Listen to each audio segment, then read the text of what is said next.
another escape to nature. My name is Ben, and I am in control of the it's Juma dam cam, hopefully, but also the Kikuyu dam cam as well. So we're just enjoying some lovely views here. It looks like a beautiful day, as it often is, up in Etosha National Park in the northern area of Namibia. It's been a fairly quiet morning thus far at the dam itself, but we have had some zebras milling around, and we have actually had a little view of some red hartebeest, which is the first time I have seen red hartebeest on this camera. Bearing in mind this is only my third attempt at controlling the camera, but I'm very excited to bring you anything that does come down to drink. We will try and show you everything that is going on. Remember, this is a live and interactive safari experience, so we would love to hear from you, and in fact, we insist upon it. So please do send in any questions or comments or anything else that you would like to discuss. You can do that by downloading our app and registering. And don't forget, if you are watching on our YouTube channel, do like and subscribe so we can keep you up to date with all of the new content we are coming out with. But I will be here for the next 3 hours with you, and I believe Andrew is out in the Eastern Cape in Amakhala, and hopefully Lauren will also be joining us from the northwest in Madikwe as well. But it was great for me to see some red hartebeest a little bit earlier, so I haven't seen any of those over the last few days of doing this. And I've also been trying to do a little bit of birding best I can through a remote camera, but it's still kind of fun to move it around from distance. Um, and I have at least heard some Namakwa sand grouse this morning. There's a little grebe just there at the bottom right-hand side of the screen floating around in the water. And I also picked up a couple of Cape crows as well, which I haven't seen over the last few days. So nice to see some new arrivals, but in general, it's been a little bit quieter than it has been the last few times. Over the last couple of days I've done this, we've had a constant stream of zebras and springboks and impalas, and my personal favourite, the Gemsbok or the oryx, coming down to drink. But that's fine. Nothing's actually come and had a drink. There's a few things loitering in the background, but nobody coming down to have a drink yet. I think right there at the right-hand side, behind those little acacias there, or those Senegalias, Vichilias, as they are now known, of course, are our little hartebeests. Let's see if we can get a little bit closer. But as we get too close, the camera starts to shake. It looks like there is a little bit of wind in Ukikuyu this morning. You can see the ripples on the water. But hopefully you can just see right of centre. We've got a couple of hartebeest sitting there, and then the zebras on the left. Maybe we're lucky and those hartebeest come down and have a drink. I'm hoping we get a good view of them, because I don't actually know hartebeest particularly well. I've never worked in an area where hartebeest have been seen regularly. And the Eastern Cape, where Andrew will be today, of course, they are quite common, but they don't occur in low felt. They're more of a high felt species, and predominantly grazers. So I would imagine it's a fairly difficult time for them, particularly as we move into winter. But you can just see them moving from right to left behind the zebras there. And I'm very much hoping we get some elephants. So the last couple of times I've done this, I've only seen one herd of elephants come down on the first day. The second day I did it, in 3 hours I didn't see a single elephant, which was a little bit unusual. But that's the beauty of nature, of course. You never know what is going to come at any point.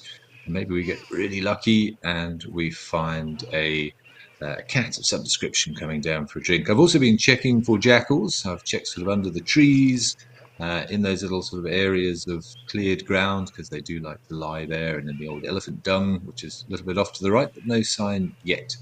But I will keep my eyes open, and you will be the first to know if you find anything unusual. But for now, let's send you over to the weather so we can see what's in store for us on the different locations we have today.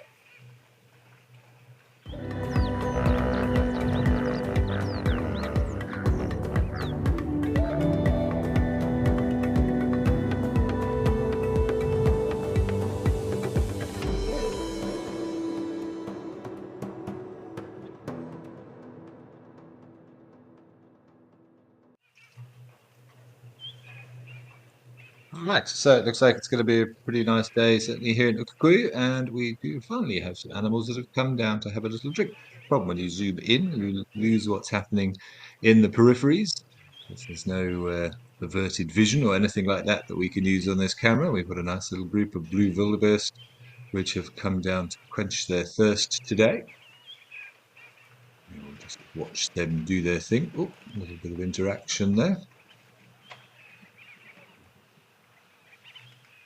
Very unusual looking things, these blue wildebeest, of course, which is where the name obviously derives from.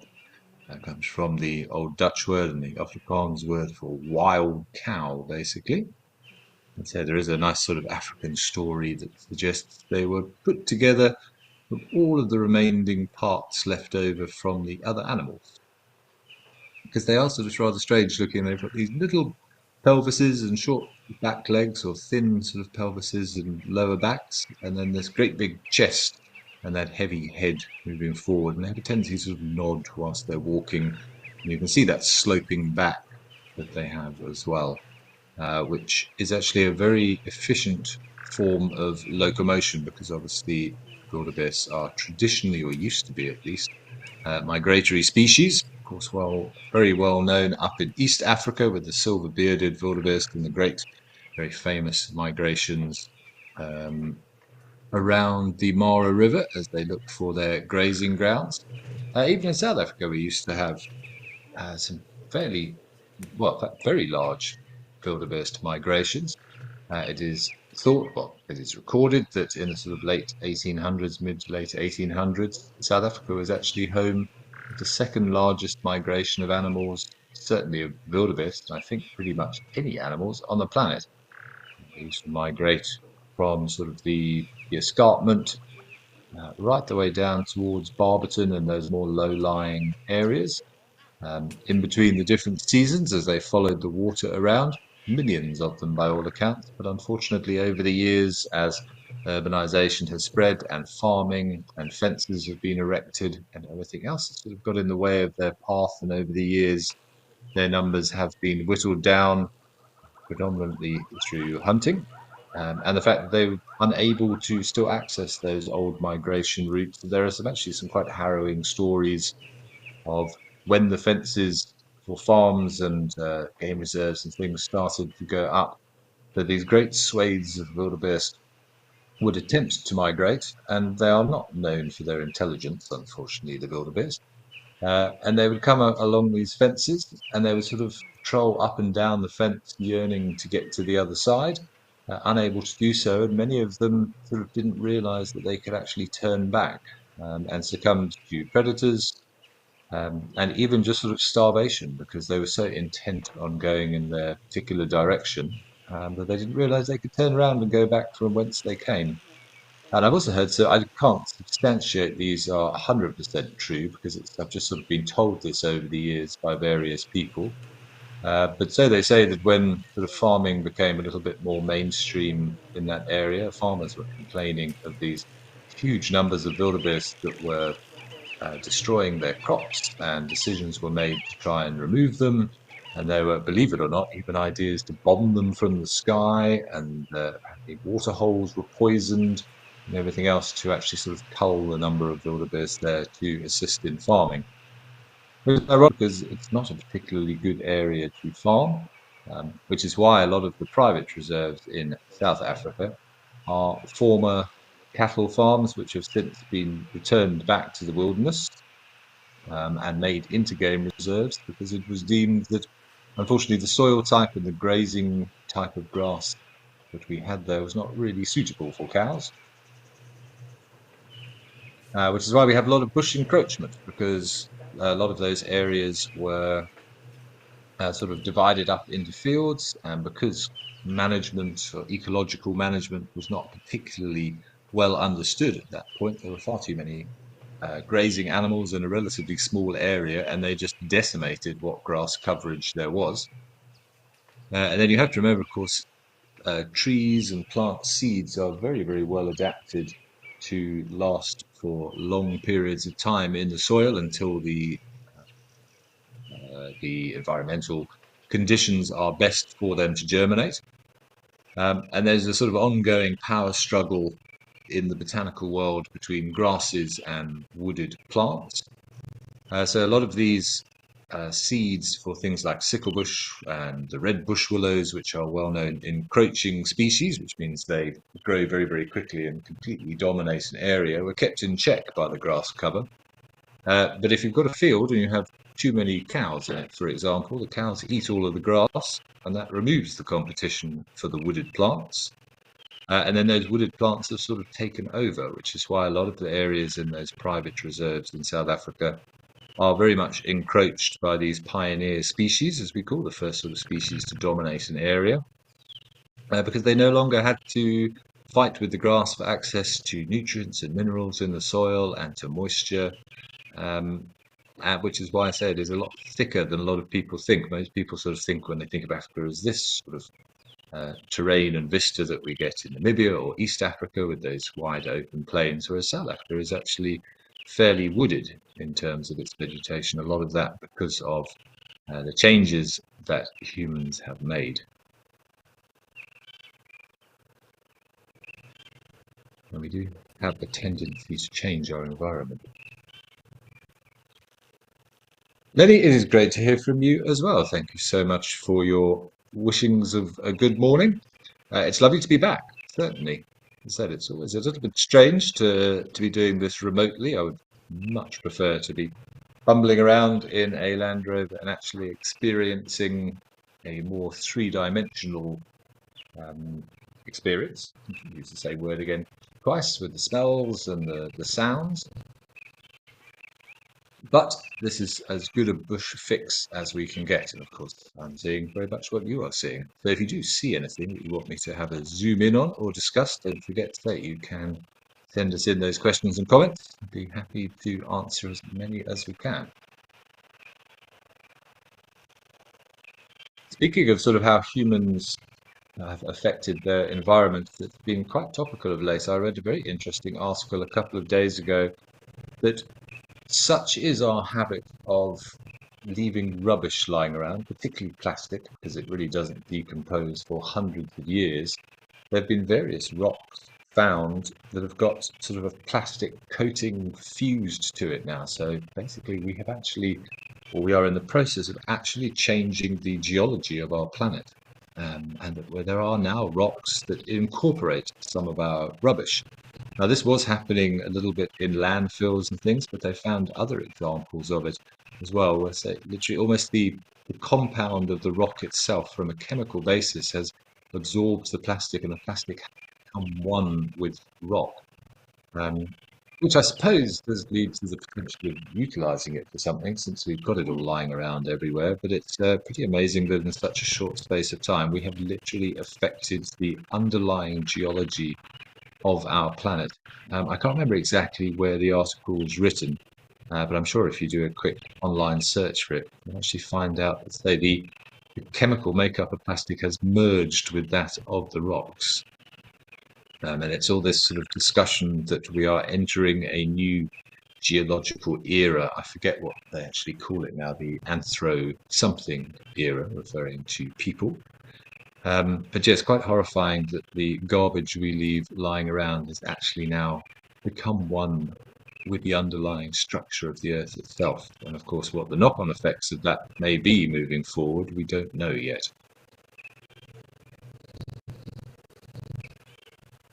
Another very, well, I'll tell you about that one in a moment, but I read another interesting article as well.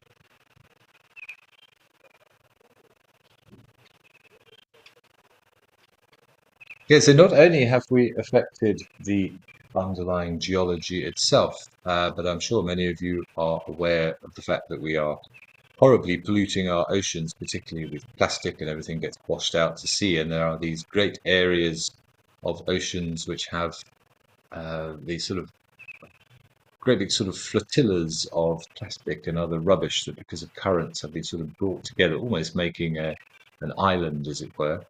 And I also read a very interesting study a couple of days ago about how it is actually having an effect on sort of introducing alien species to areas where they shouldn't be, because these plastic deposits have become so large that things are starting to live on it. They're becoming ecosystems in their own right, and a lot of coastal species from coastlines have actually sort of taken up residence there.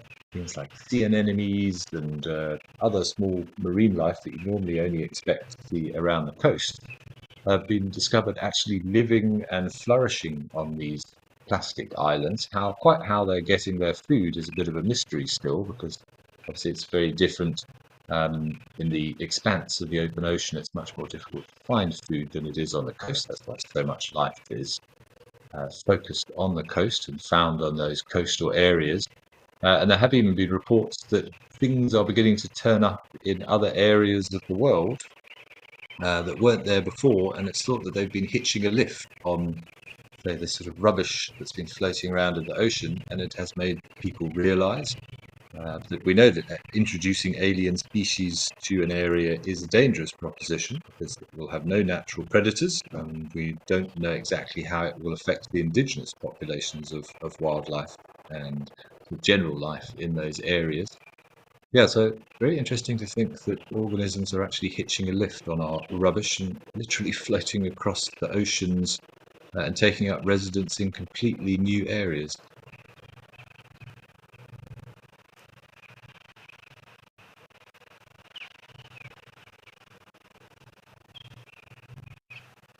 These are nice wind gusts going across the water there. You can see how those sort of waves are manifesting on the surface.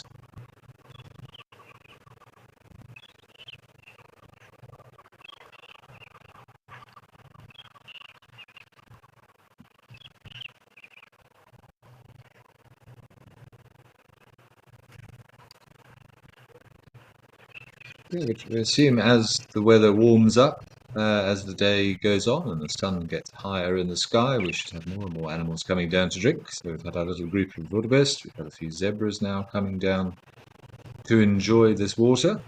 No sign of our hartebeest, though. I was really hoping we'd get a better view of those, but they seem to have melted off into the horizon somewhere into the distance. But I'll certainly keep my eyes out, and if you do see any unusual visitors, you will be first to know.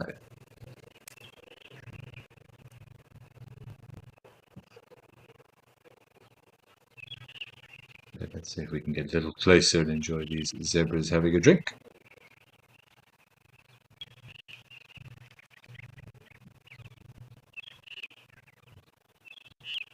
It's so difficult to sort of spot anything else, such as that sort of jumbled landscape of all of these rocks and the shades of browns and creams. It could well be things lying in there. I'm convinced that there are some jackals in this area, but when they're lying motionless in and amongst these rocks and in this soil, they are so well camouflaged and very difficult to spot on camera unless they actually move.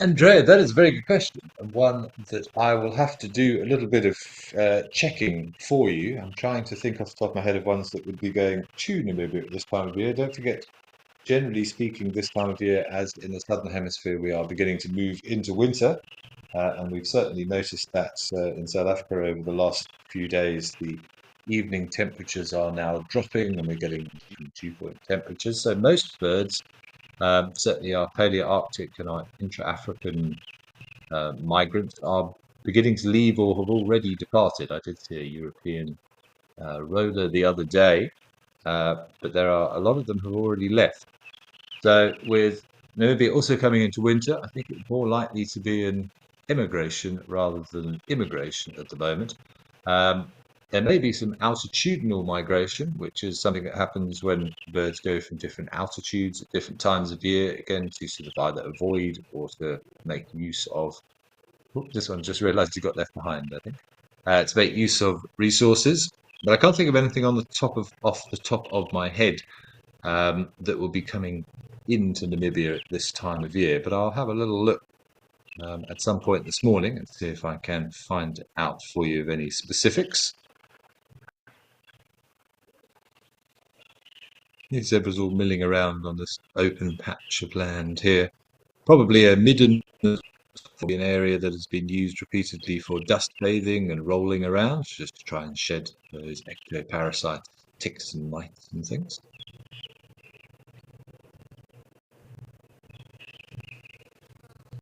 We'll often also get a little bit of geophagia perhaps in these areas as well, where animals actually eat the soil. I know we saw it up in Madikwe quite often, and animals are well known for it in this area because of the mineral deficiencies of the harsh conditions. Sometimes the animals have to look further afield to get what it is that they require, and it's not unusual to see animals feeding on soil or feeding on rocks, basically, to try and get things like calcium and phosphorus, which is very important for the growth of the body, particularly of the bone and skeletal structure. It's also the reason why the elephants out in Namibia, and particularly in the Etosha area, have relatively small tusks. Again, mineral deficiencies of things like calcium just means that those tusks can't grow to the proportions that we're used to seeing in southern and other southern African countries and East African countries. But there's one of our resident birds. You can just see by the water there, a pied crow by the look of it. That little white chest that he's got. The largest of the passerines. If you don't know what a passerine is, we pretty much divide birds into three main groups: passerines, non-passerines, and near passerines, because we do like to pigeonhole things, certainly. Simply put, the passerines are generally smaller birds. They have a very specific foot structure, which is known as an anciodactylous foot structure, which is a bit of a mouthful. But it basically means if you think of sort of like a child's drawing of a bird with feet, that is the classic passerine foot structure, those three toes forward and the one toe pointing backwards. And they are designed for perching and are generally considered songbirds, although the crow is not a very good example of one that produces a pretty song. But if you think about things like waxbills and firefinches and thrushes and starlings, all those things that you generally hear filling the air, particularly early in the morning, those are the passerine birds.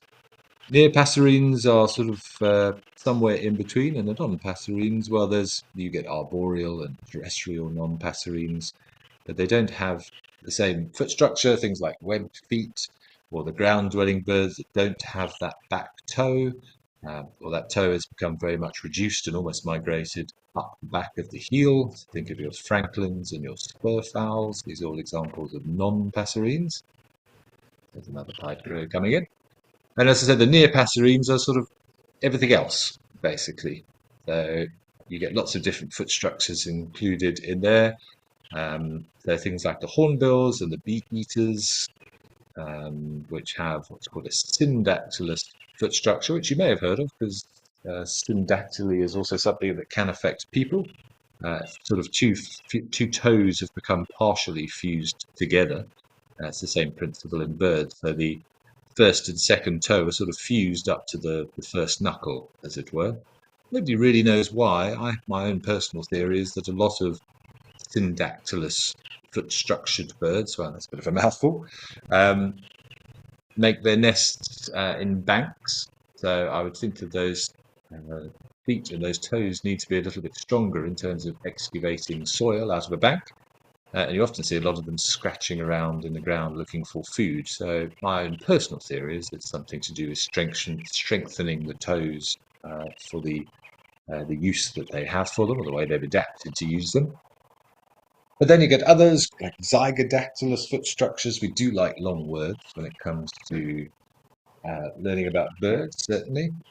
Oh, it's a springbok. It's a springbok.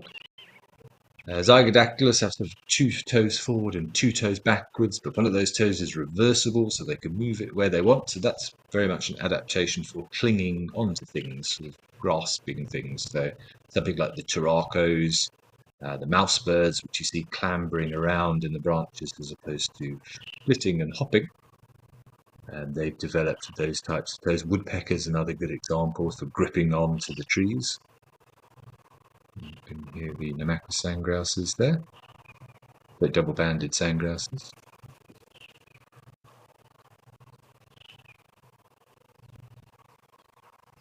Anyway, I shall not bother you too much more with foot structures of birds, but remember, foot structure is very important taxonomically speaking. There are three main ways that, or three main things that we look at in terms of sort of categorizing and classifying animals for taxonomy. You've got foot structure, you've got tooth structure, and then really it's sort of the similarities and differences between the reproductive organs, to very much oversimplify it. So foot structure is very important for classifying animals and birds. One lone springbok. Maybe we must zoom out and see if there's any more around. Strange to just see one on his own.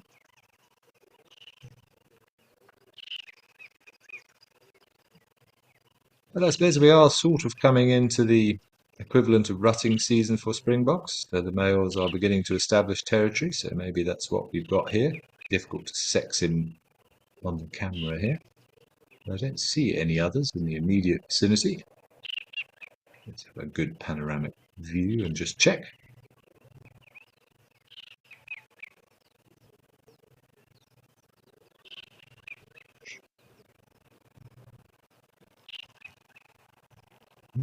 Wildebeest, another, again, potentially lone wildebeest bull coming down for a drink.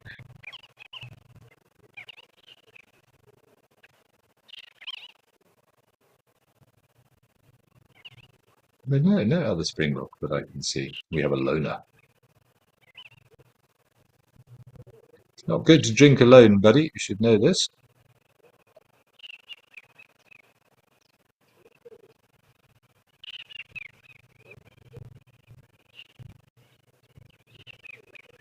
However, I have no doubt that more will follow. So we've normally got a steady flow of springboks and zebras coming down to drink. See if we can find them again. Maybe it is. Look how well camouflaged they are against this sort of dusty background.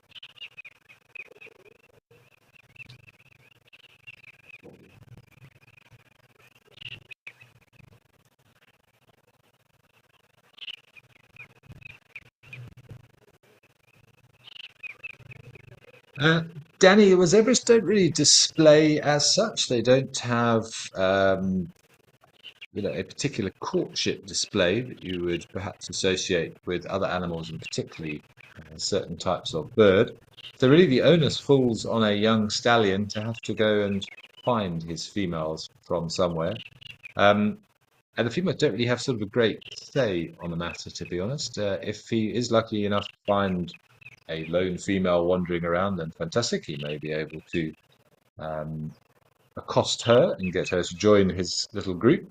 But generally speaking, young males have to go through the process of finding an existing harem of zebras, so one dominant stallion and his group of mares, and he will have to go and try and claim one of those for himself. So that's why you often see zebras with quite a few sort of bite marks on them, perhaps also missing a tail, because it's quite normal for zebra males to sort of bite each other on the rumps and grab hold of their tails whilst one is trying to flee. So if you see a zebra with no tail, which is quite common, generally speaking, that will be a male who has been involved in some sort of altercation with another one.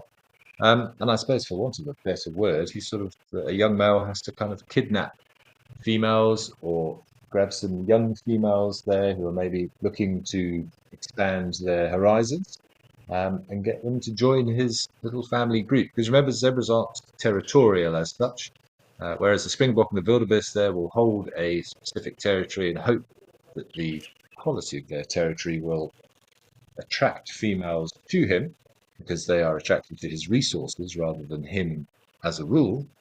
The zebra has to go looking for them. There's actually a very clever way it works in terms of those territorial animals. A female doesn't sort of go and look at the male and go, fairly good-looking chap. I wouldn't mind some of your genetics. It is kind of just assumed, and the way it works out, that the bigger, stronger males will hold the best territories because that will elicit the greatest competition for those areas that have good food, good water, good shelter, which is ultimately what animals want. And then by default, other zebras, the female zebras, the mares, will be attracted to those areas. Also, not zebras, a wildebeest or springbok, for example, in this example.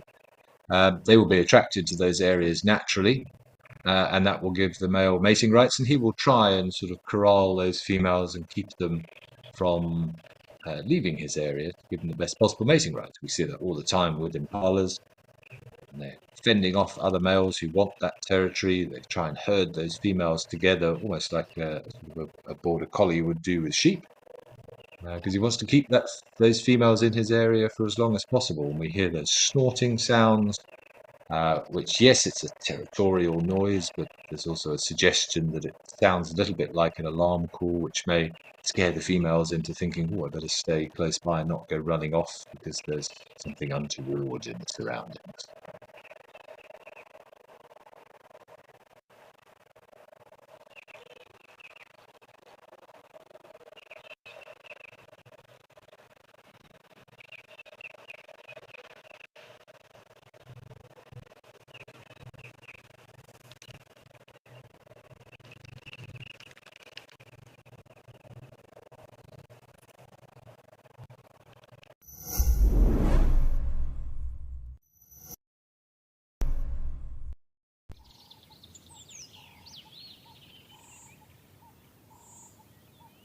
Here on Wild Earth, we're on 25 different platforms globally, and we're looking at each of them to see what is the best mix for the future.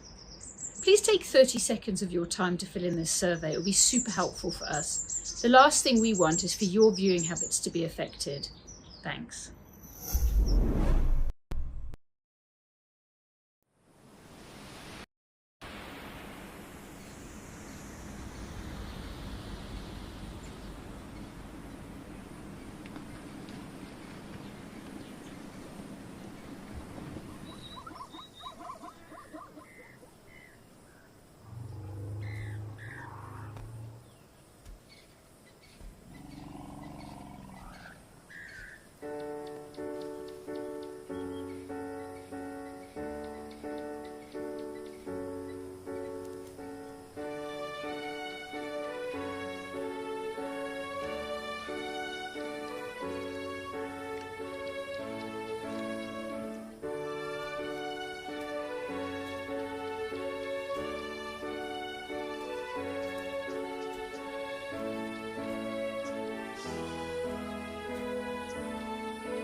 A lot of people tend to forget that there are stars above us all the time, and it's not necessarily the light of the sun that means we can't see it. What it actually is certain, well, it's the molecules and the atoms of things in our atmosphere, predominantly nitrogen, actually, that as the sunlight hits the Earth and travels through our atmosphere, the blue light, the shorter wavelengths, sort of they hit these nitrogen molecules, and most of the light passes through. But the blue light is reflected in all the different directions, which is what makes the sky blue and what makes water look blue as well. It's the same principle. Think about it, we associate oceans and rivers and lakes with that lovely blue colour, and sky with that lovely blue colour, but air itself has no colour. A glass of water is colourless, yet we always perceive it as being blue just because of the scattering. It's called the scattering of the light. It's the same reason why we have a lot of blue birds, these things. That's not a pigment, it's a trick of the light, with the blue wavelength of light being reflected back at us. So the actual sort of division into space, if you will, the official boundary of space, this is approximately 100 kilometers above our head. That is known as the Kármán line. And the reason that sort of division is there is because once you get above 100 kilometers or so above Earth's surface, there's insufficient atmosphere there to scatter that light and cause it to turn everything blue. So you would see stars even during the daylight above 100 kilometers up. So the reason you can't see the stars at the moment is not because of the sun as such, it's actually because of our atmosphere and the way in which the sunlight interacts with the stuff in our atmosphere.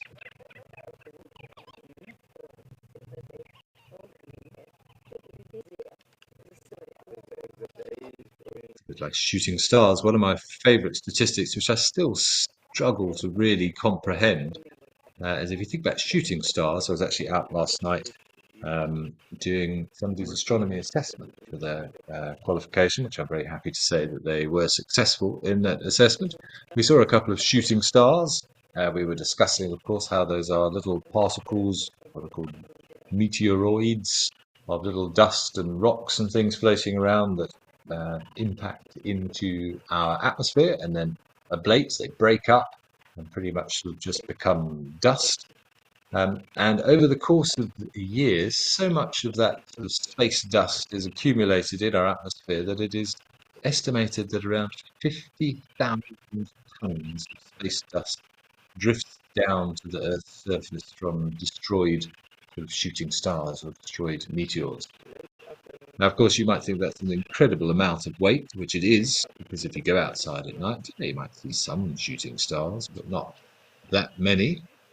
But don't forget that even now, even though you can't see the stars through the atmosphere, they are still there. We're still being hit by little bits of debris. And don't forget, of course, we are 70% water as a planet, so a lot of these things happen in areas where nobody sees them because they are such quick flashes of light.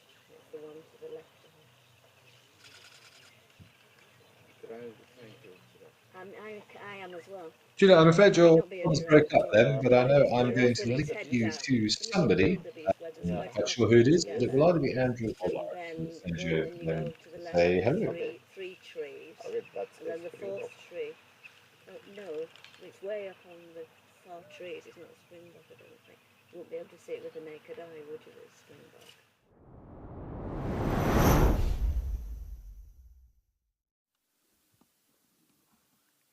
Good afternoon. No, once again I do that. Good morning, everyone. Feels like I've been out all day. Good morning, not good afternoon, not yet. Welcome to Madikwe Game Reserve, where we are sitting at the very famous Clo Dam, the one we were at yesterday if you were watching, and we have a huge, Madikwe's population of wildebeest just chilling at the other side of the dam. Obviously, there are more wildebeest than that, but it's a lot of them, that's for sure. Good morning, everyone. My name is Lauren. Rian is on camera, and it's not just us two. We are accompanied by the great, magnificent Bull here, who has come down for a drink. And I think it's possibly the same one as yesterday. Missing his right tusk, heavily in must, his two back legs are soaking, he's dribbling. He's got quite small ears that look very thin and very torn. So I think it's the same bull as yesterday.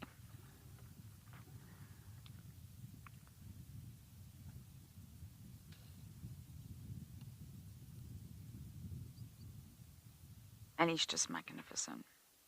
you tend to find that bulls, especially older bulls, will just hang around similar areas. If they find an area that they like with plenty food and plenty water, they'll hang around. I think it is him. You can see the warthogs in the background.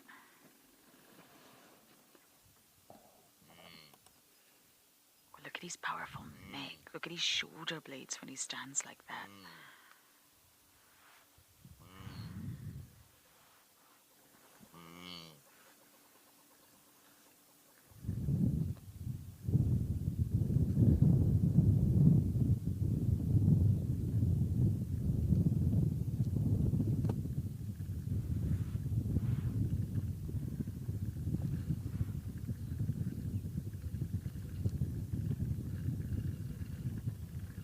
Is a wildebeest going to join the other wildebeest?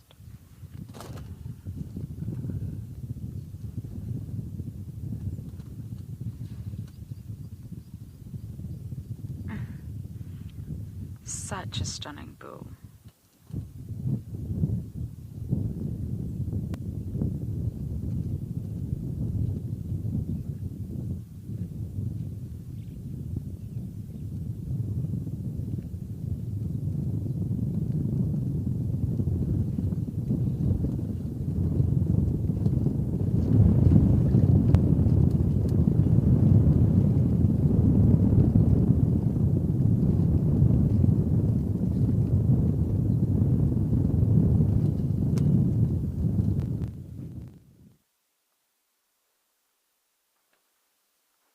France, elephants will not tolerate that at all. They are very reactive animals and very emotional. They would not tolerate oxpeckers on them. But also, they've not got hair. They have got a few areas of sparse, thick hair on the body, but not like a mammal covered in hair, like a cat or a giraffe. It's going to be very difficult for the oxpeckers to cling on. And elephants do get ticks, they absolutely do, but not all over the body. If you look at a leopard, for example, or a giraffe, you'll find ticks all over the body, on the ears, the cheeks, the chin, the neck, the back, the tummy, everywhere. However, with elephants, the skin is a little bit too thick. Ticks haven't quite evolved mouth parts that thick yet. So ticks will normally go for the thinnest part of an elephant, which will be behind its ears, in that area, and normally around the genitalia on the underside and sort of the armpit, if you like. It's not quite an armpit, but so that's where the ticks go, and an elephant would just not tolerate the ticks coming down. And over time, the ticks, sorry, not the ticks, the oxpeckers coming down. And over time, the oxpeckers will know it's not worth trying to land on an elephant. They're not very tolerant animals in that regard. They get very upset when they come across other species. But I'm sure the oxpeckers would love to try. That's a big, fat, juicy tick. The oxpeckers will want it, but not with elephants. They'll just get shooed away.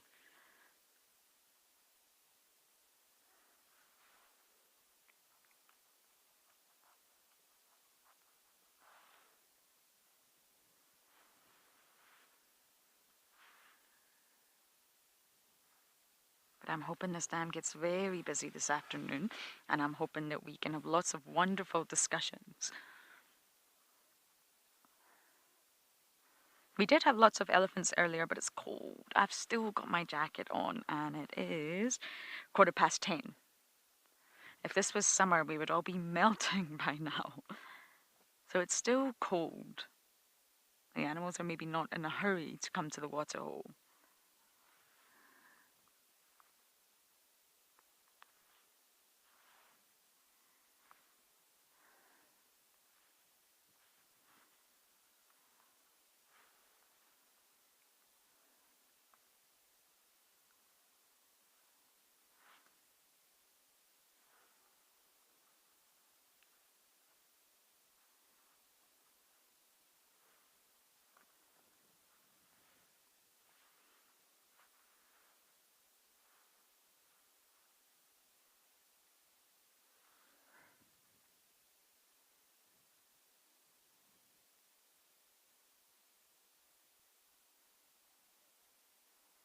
It's always like he's contemplating. He's probably listening, feeling with his trunk, smelling.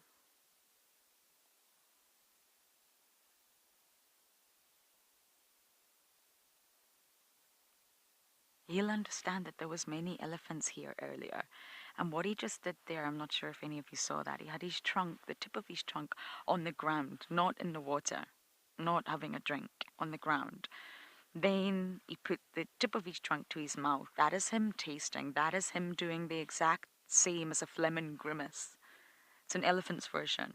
When they put the tip of the trunk in the mouth like that, they're not trying, he's not drinking. He's trying to pump those chemicals into the vomeronasal organ, the organ of Jacobson, which is where all the chemoreceptors are to understand what it is he's smelling, and they'll send signals to the brain. So he's analyzing. He is drinking, but he's also analyzing. Who is here? He'll know. He'll recognize the scent. Every herd has a scent, the pachyderm perfume. It might be a female he knows, it might be a relative. It might be a bull he knows that he's been friends with as part of his little bachelor herd. It might be strangers, but he knows there were elephants here just moments ago, maybe half an hour ago. Their scent will still be very fresh. That's what he's doing.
I can't copy you there, Chulu. It's not very clear. Can you repeat those comms?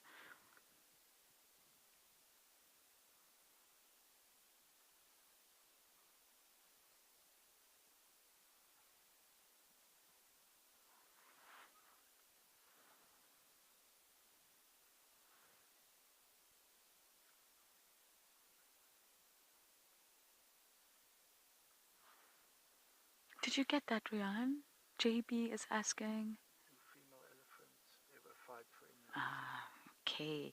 JB, you are asking, do female elephants ever fight? Yeah, not in the way that males do. Males obviously have a completely different agenda. They're not territorial, but they absolutely will fight for dominance, and especially over females. Dominance over that female, over that herd. Each male wants to be the one to fight with females. I've never seen females fighting. I haven't. But they can get very aggressive when it comes to protecting their young. So I don't necessarily think that females will fight with each other, really. But I guess it's possible if one female was acting and behaving badly that could potentially seem like it was going to harm one of the youngsters. Mothers are fiercely protective over their calves. So I've never seen it. They're definitely not aggressive in the way that males can be. But they will be fiercely protective over their young. So if any threat in any way appears to be coming for their young, they absolutely will react.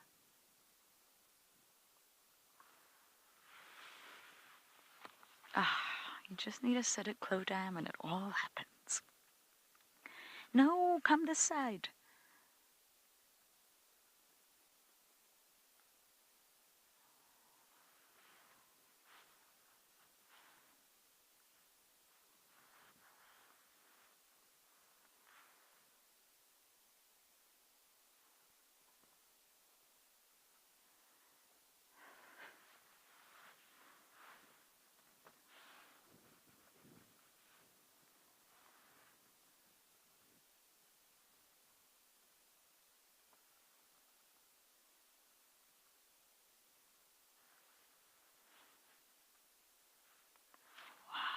Just look at this.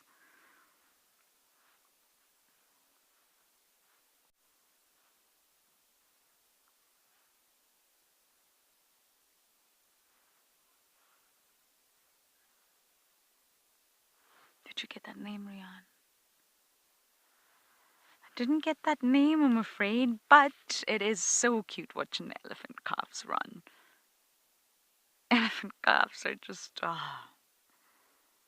because they're always trying to be so big and so strong. They're trying to show you that they're grown up and they know what they're doing. I think that was maybe Pat that said that comment, but yes, it's adorable. Look at this. This is why we come here. It always pays off.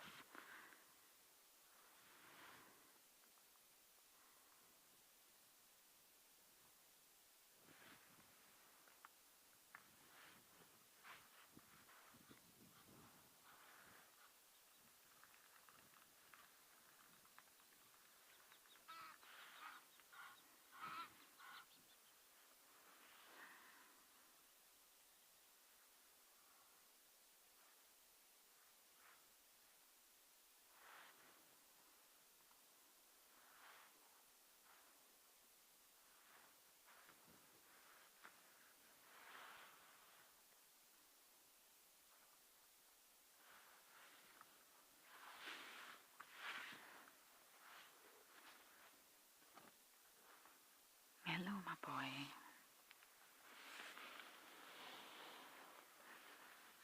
How are you?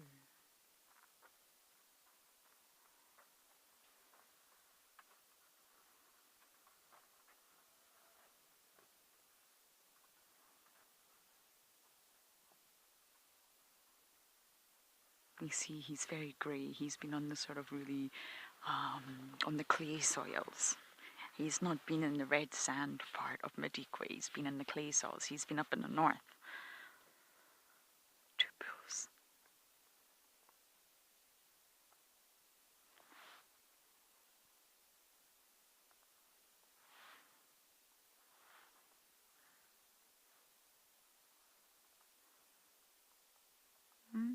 Just turned around. There's obviously no relationship between these bulls.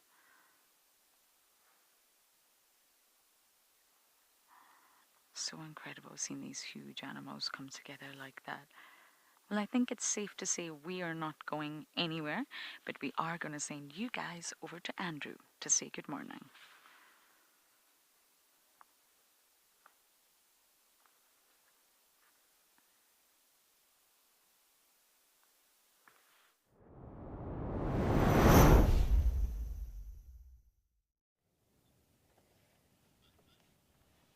Awesome stuff, Lauren. Enjoy your lovely elephant sighting there. And good morning to all of you. Welcome to a very nice, warm, sunny, beautiful day here in the Eastern Cape, here in Amakhala Game Reserve. And we've just made our way down to the eastern side of the basin, western side of the basin. And we've got a beautiful group of black wildebeest over here. It's awesome, looking good so far. Hello everybody, my name's Andrew and I have Morgan behind the camera. We are doing well, we're excited to be out and I hope you're going to enjoy your time with us out here. Now, let's watch these wildebeest. They're right here by a pan, so it doesn't seem like they're going to go anywhere.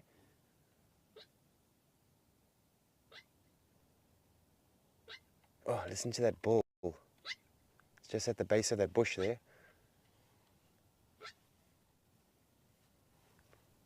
Quite a strange sound that a wildebeest makes, actually. And that's actually one of their territorial calls, or is their territorial call.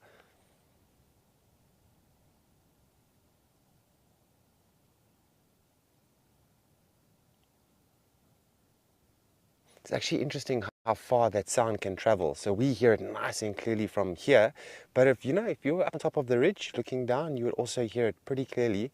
And that's the whole point. This wildebeest wants it to be known that this is his territory, and he's chosen such a nice spot. There's a pan here, and there's water. So what's happened is a breeding group has just come down and sort of joined his territory, and they're going to have some water, eat some grasses over here, and hopefully spend a bit of time within his territory. And then he can intermingle with them and mate with them, socialize and so on. So right now he's being very territorial.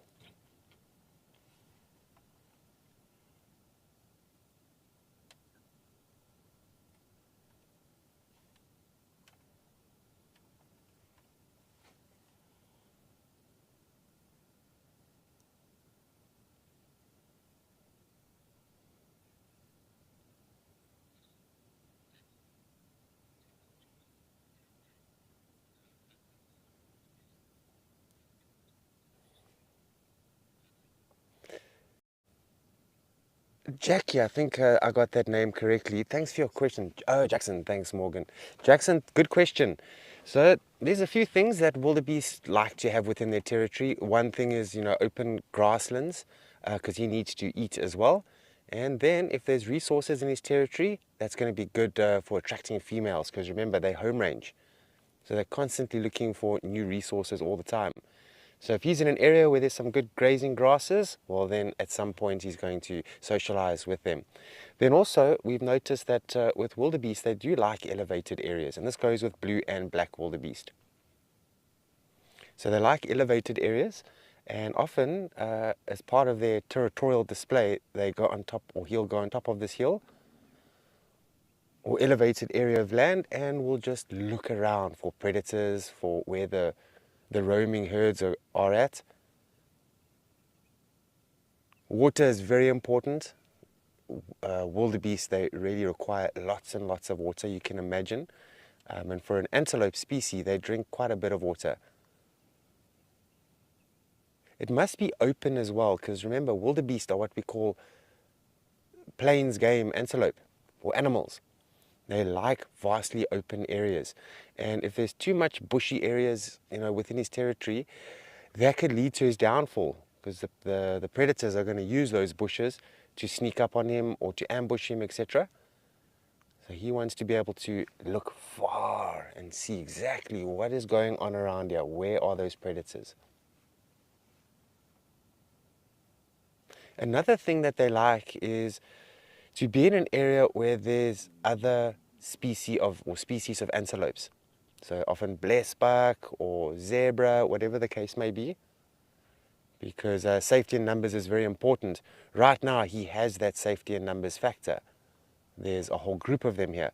But when they start to leave this area and go search for different grazing grasses, he is all by himself, lonesome again. And because of that, he becomes a lot more vulnerable. So he likes to hang around other animals. So coexisting, we call that.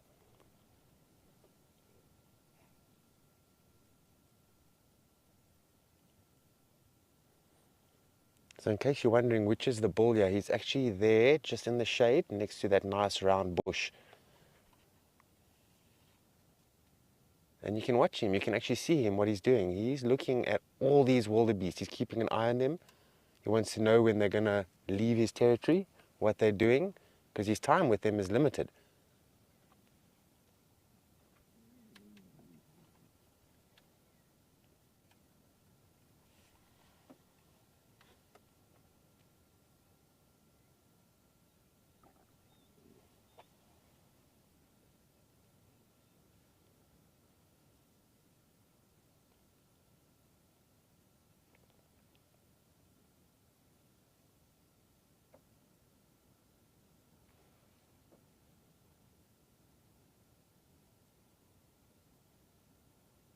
Just seeing some white faces in the far distance. So just behind this group of wildebeest, there are some blesbuck. They're a little bit far away.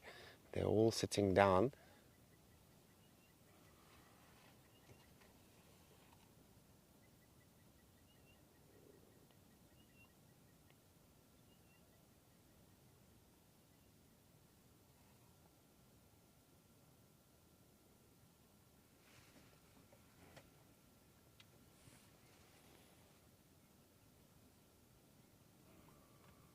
So I'm not sure if you can hear that grrr sound. That's him sort of giving alarm calls. I'm sure it's us that's making him a little bit annoyed.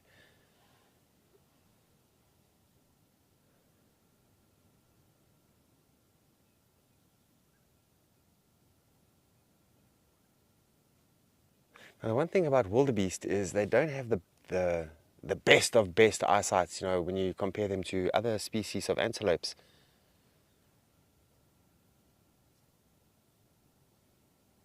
But their sense of smell is really good. So if a cheetah walked through here last night, or lions managed to walk through and sneak off, he would pick up that scent very quickly. He would know that they have been there.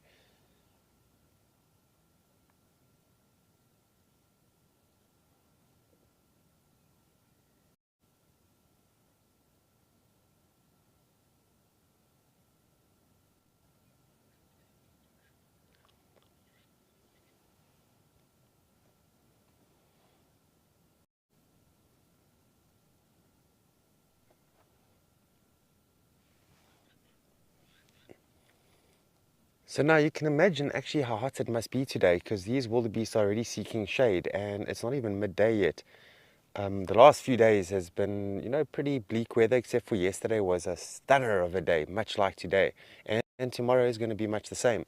And so the wildebeest, they get really hot very quickly because, you can see their coloration is black.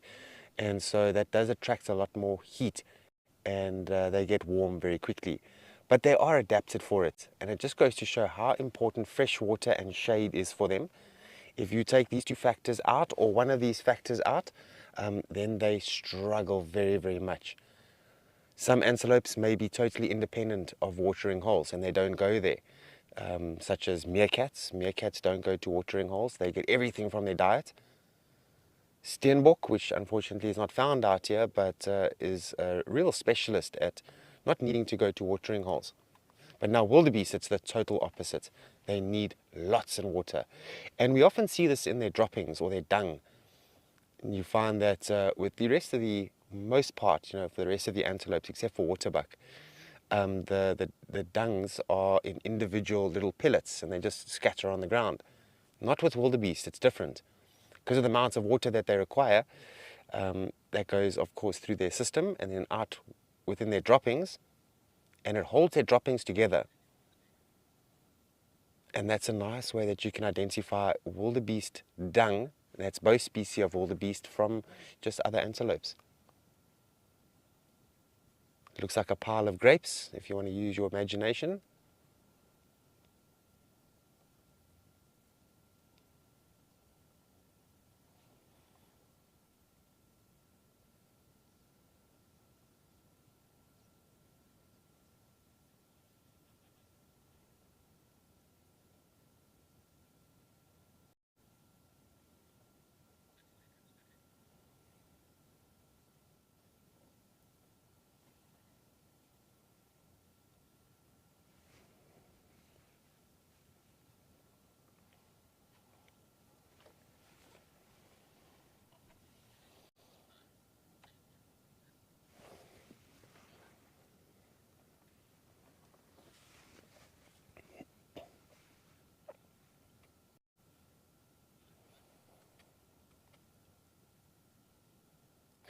Now, when it comes to black wildebeest, part of their territorial behavior, it's actually quite interesting because they've got several ways in which they sort of enforce their territory and communicate their area.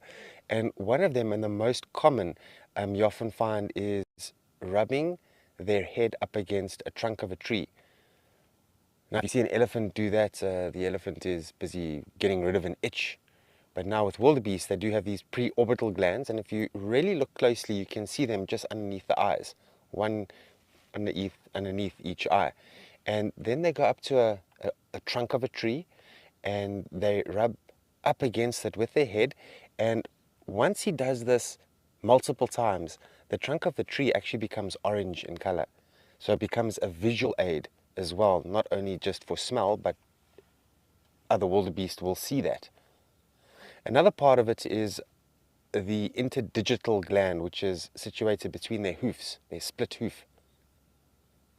And you often see, before they lie down, scratch the ground, lie down. And then another one is the midden. So he will find a nice little spot where he feels that if a wildebeest or breeding group, whatever the case may be, comes along in his territory, that they are going to pass that midden and understand that this is his area. And they often do it next to roads and game trails, because animals use those game trails. Animals use roads. It's all very well if they make a midden, but if their oppositions or the breeding group doesn't come across that midden and doesn't understand that he's got a territory here, what is the point? So he tries to enhance that by making sure that his midden is somewhere where the animals are going to smell it or even see it. And then the main one is a good old-fashioned vocalization or a call. And you hear this GNU, and that gets heard for quite a long way away. Sorry, that's the alarm call, the hiccuping sound that they make. We heard it earlier on, a few moments ago. I can't mimic it. If I had hiccups, I'd be able to mimic it. But that's sort of that sharp sound. And where his territory is situated, there's hills all around us. So those sounds will bounce off those hills.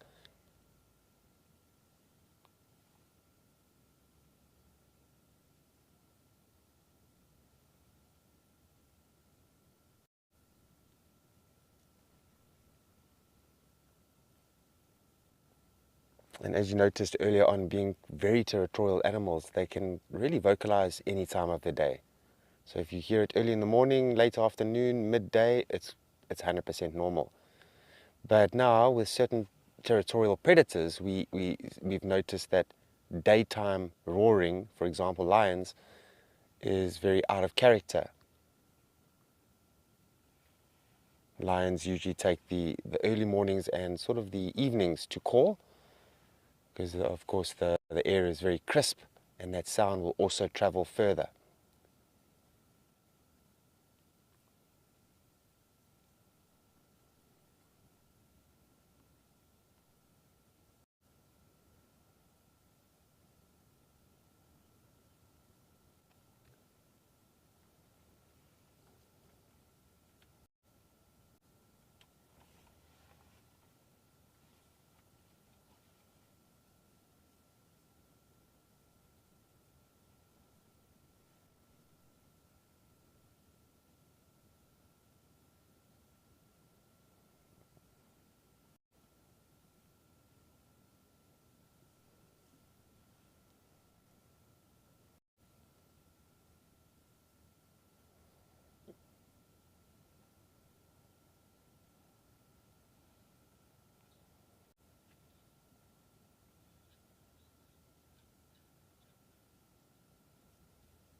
Get the name, Nemo? Teddy. Morning, Teddy. Thanks for the question. Yes, most definitely. All antelopes know the alarm calls. So even if a jackal was alarm calling, the antelopes are going to understand that there's an alarm call. They are finely tuned into it. It's their real way of surviving, is by understanding what's going on in their environment. And if they miss alarm calls, that could be tragic for them. That could lead to their downfall. Now, jackal alarm call is very distinct, and you often see that. Imagine lions were somewhere lying in the shade now, and there was a jackal that saw them and starts giving this specific call, this wah, wah, wah sound. You'll see not only just wildebeest, but general animals within the environment, they listen hard, even elephants.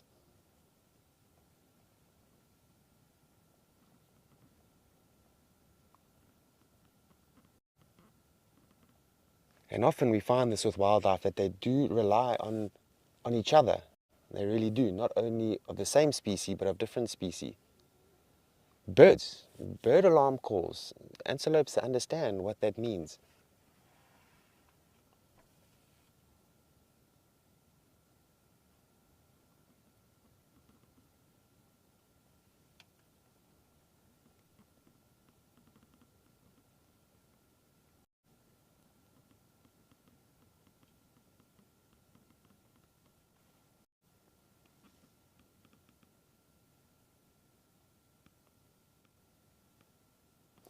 So one of my favorite alarm calls to hear is actually from the mountain reedbuck.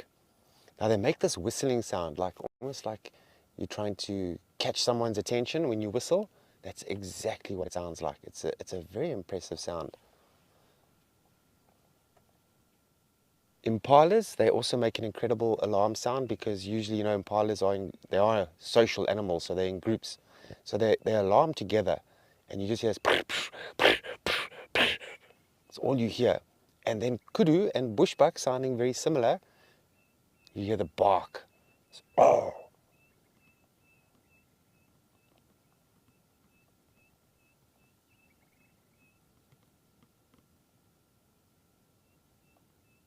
Some of the animals that they are really good at pre-warning the other animals that yes, there could be predators nearby, or there are, is vervet monkey and baboon.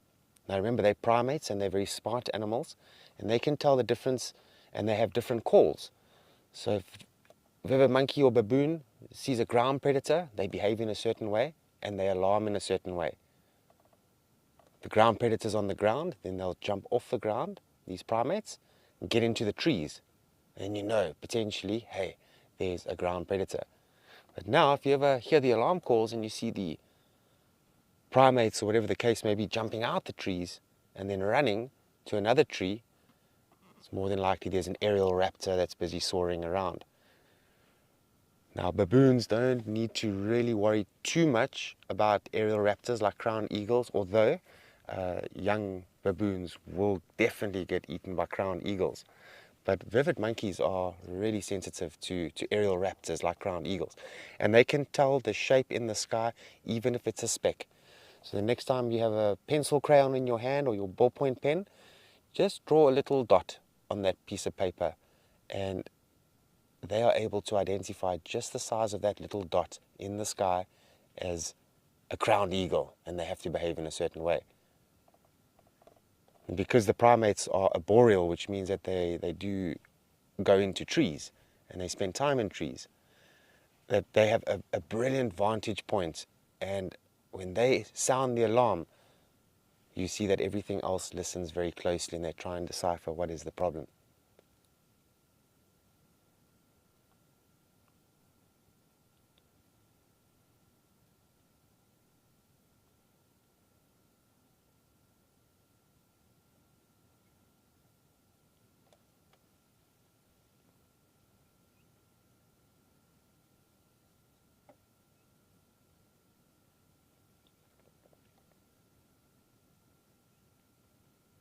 What's also interesting about baboons, while we just just mentioned that topic, is baboons, they have a specific alarm call for ground predators. So if there's a leopard or lion walking around, it's a very distinct alarm call.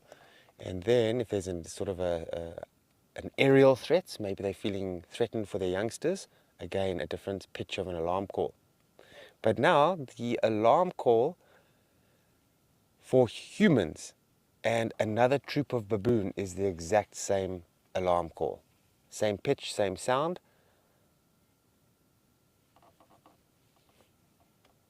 So in a way, that would be your large primate alarm call. Vervet monkeys, same thing. They've got a same alarm call for baboons as they do for human beings.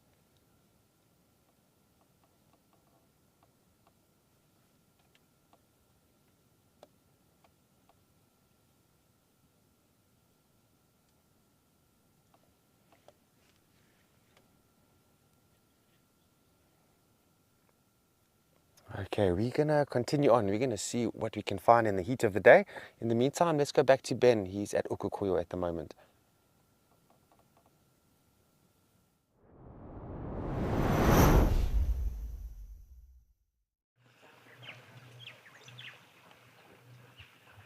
Right, well, welcome back to Ukukuyu Waterhole, everybody. Well, as you can see, after a very quiet start to the morning, no doubt as the heat is rising over there in Namibia, and so too have the animals arrived. We've had a huge herd of zebra, or multiple herds of zebra, coming down to wade in the water, no doubt to cool off their legs and to enjoy a bit of a drink. But from where we had pretty much nothing this morning, we've had probably in excess of 100 zebra now. There's been a few Gemsbok or oryx hanging around. You can just see one there on the right in that little bare patch of soil. They're lovely to see so much activity all of a sudden, and amazing to see that we went from a very quiet start to now there's a huge aggregation of animals that has come down to drink. It's one of the things that you just love about the bush. You never know what's going to happen next, and who knows, this lot might disappear to be replaced with hopefully hundreds of elephants being chased by multiple prides of lions and leaps of leopards and all sorts of fun things. But we'll have to wait and see, I suppose. But great to see so many zebra all at once. You can see how those stripe patterns are all merging together, creating that sort of visual disturbance, which is, as we believe, designed to confuse predators and just aid in camouflage. We do a lot of talking, of course, about zebra stripes and what they're there for, and all the different ideas, be it to help to regulate heat, or possibly most likely to act as a deterrent from biting flies like horse flies and things, because they don't like that light and dark pattern, sort of prevents them from landing on them. I think that's probably the most likely evolutionary reason for the stripes, but say there are many others out there. But what's always quite nice from a guiding perspective, certainly, is to delve into some of the cultural stories behind the origin of a lot of these features. And there are a couple of explanations, according to African tribes, as to how the zebra got his stripes, a little bit like the sort of just so stories from Rudyard Kipling. That one, of course, claims that the zebra developed his stripes because he originally had a white coat, but it was very, very warm in Africa, so the zebra was sheltering in and amongst the trees, and because of the sort of shafts of light filtering through the gaps in the foliage, it ended up getting burnt in this sort of stripe pattern. But if we look at some of the more sort of nice traditional stories of it, there's a Bushman and a Zulu alleged origin. So I suppose we should start at the beginning with one of the Bushman stories, which has to do with the interactions between the zebra and the baboon. So it was thought that at one point there was a terrible drought and a lot of water dried up in the area. And the baboon, who is generally considered a fairly boisterous character, excuse me, had set up shop, one big baboon, next to a waterhole and kind of taken ownership from it, and wasn't very happy about sharing his water with other animals. And a thirsty zebra came down to drink, father with his son, apparently. And back in these days, again, zebras just had a fairly plain white coat. Possibly something to do with the quagga, which is an extinct species of sort of zebra, which no longer exists, unfortunately, although there are projects to sort of rebreed their specific stripe pattern, which was much fainter and concentrated around the neck and the shoulders, not much on the rump. The rest of it was very much sort of whitish in colour. So the story goes, the zebra father and son came down to drink, and the baboon was not very happy with their presence and demanded that they leave, and the zebra stood his ground, and the two got embroiled in a little bit of fisticuffs, and they had a fight which went on for ages, but eventually the zebra was able to deliver a stunning kick to the baboon, and kicked him so hard the baboon sort of flew up into the rocks and landed on his backside, knocking all the fur off his backside, which is why the baboons do have that sort of bare rump, particularly the females. And the baboon there also had a campfire going, and the zebra, exhausted after this little altercation that he'd had, sort of stumbled back towards the water and to his offspring, and ended up accidentally wandering through the fire and singed his coat. So those black stripes are actually sort of burn marks, if you will, from that. And to this day, the baboons have remained on the rocks, and any time they see something they don't like, they sort of shout at them, and it's all that alarm call, like Andrew was saying. All the animals have their alarm calls. Baboons have that big sort of bark that they make. It's not my forte to do that noise, unfortunately. But so that's the Bushman origin of the zebra stripes, that he got burnt in the baboon's campfire as he came down to get some water. Now, in Zulu culture, and of course, there's lots of lovely Zulu stories here, which are still told to children, and you can find them in lots of sort of African cultural mythology books. A slightly different version of how the zebra got his stripes. It was so deemed that the creator, whomever he was, decided that all of the animals looked a bit drab because they were all fairly sort of grey and mundane and nothing very exciting about their coat. And the creator decided, right, we are going to spruce things up a little bit. And he decided to get very creative and made all these wonderful coats and colours that he was going to share amongst the animals. And the animals were instructed to turn up and sort of queue up, and they would be given these new coats. Unfortunately, the zebra was deemed to be quite a greedy animal, probably coming from the fact that it is considered a bulk grazer and does spend an awful lot of time eating because of their digestive system that they have. And they require lots and lots of fodder to keep sufficient energy in their body. Look at how many zebras are there now. That's awesome. So the zebra kept getting waylaid. He knew he was supposed to be there, and he was going to this rally point to get his new coat and was looking forward to all these wonderful colours, but kept getting distracted by all the nice grass there. So he would sort of travel a few kilometres and then get distracted and eat for a while. And eventually he was so late that by the time he got to the point where he was going to get his coat, there was nothing left except plain black coat, which is all the zebra ended up with. But unfortunately, because he was so gluttonous and had eaten so much grass on his way to getting his coat, when the coat was put on him, he was so fat that it sort of it split the black coat in various areas because it wasn't able to get around his great belly. So what you're actually seeing now is, say, this black coat that was split from its engorged belly, and that's the original white from the first coat he had. So it's always nice to have some of these cultural stories, particularly from a guiding perspective. We do a lot of discussions about digestive systems and gestation periods and social structures and interactions, which of course is fascinating, but it is nice to have a little bit of a break from the science, and certainly from a training perspective and for any prospective guides. Oh, excuse me, I have a frog in my throat. Out there, it's always nice to bring in some nice cultural stories, because don't forget, as a guide, we are ambassadors of all of Africa and Southern Africa, and the history behind it. And these cultural stories are very important, and guests love to learn and hear more about these stories.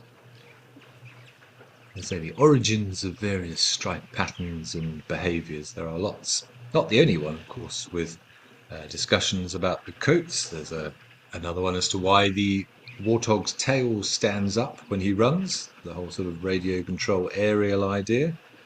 Again, rather a sort of a fun explanation for that was, again, when the creator was handing out all of the different coats to people. By the time the warthog got there, he was also late, because being a pig was considered to be greedy and kept getting distracted en route again. By the time he got there was absolutely nothing left, but thankfully there was a little bit of elephant skin left over, just like an offcut basically. So that was stretched over the warthog, but he was so big and so fat that the skin ended up being incredibly tight on the warthog.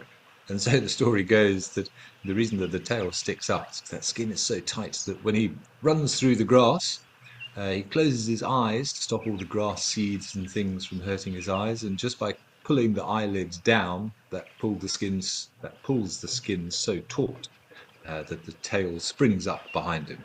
There's lots of lovely, interesting stories as to how these animals have their various features. Say there are books and things you can buy and various things online that you can find them, but as I said, just a nice respite from the science sometimes.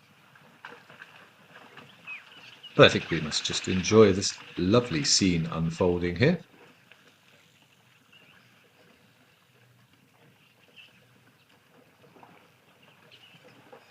A few springbok milling around in the background as well, and so always nice to see a gemsbok oryx.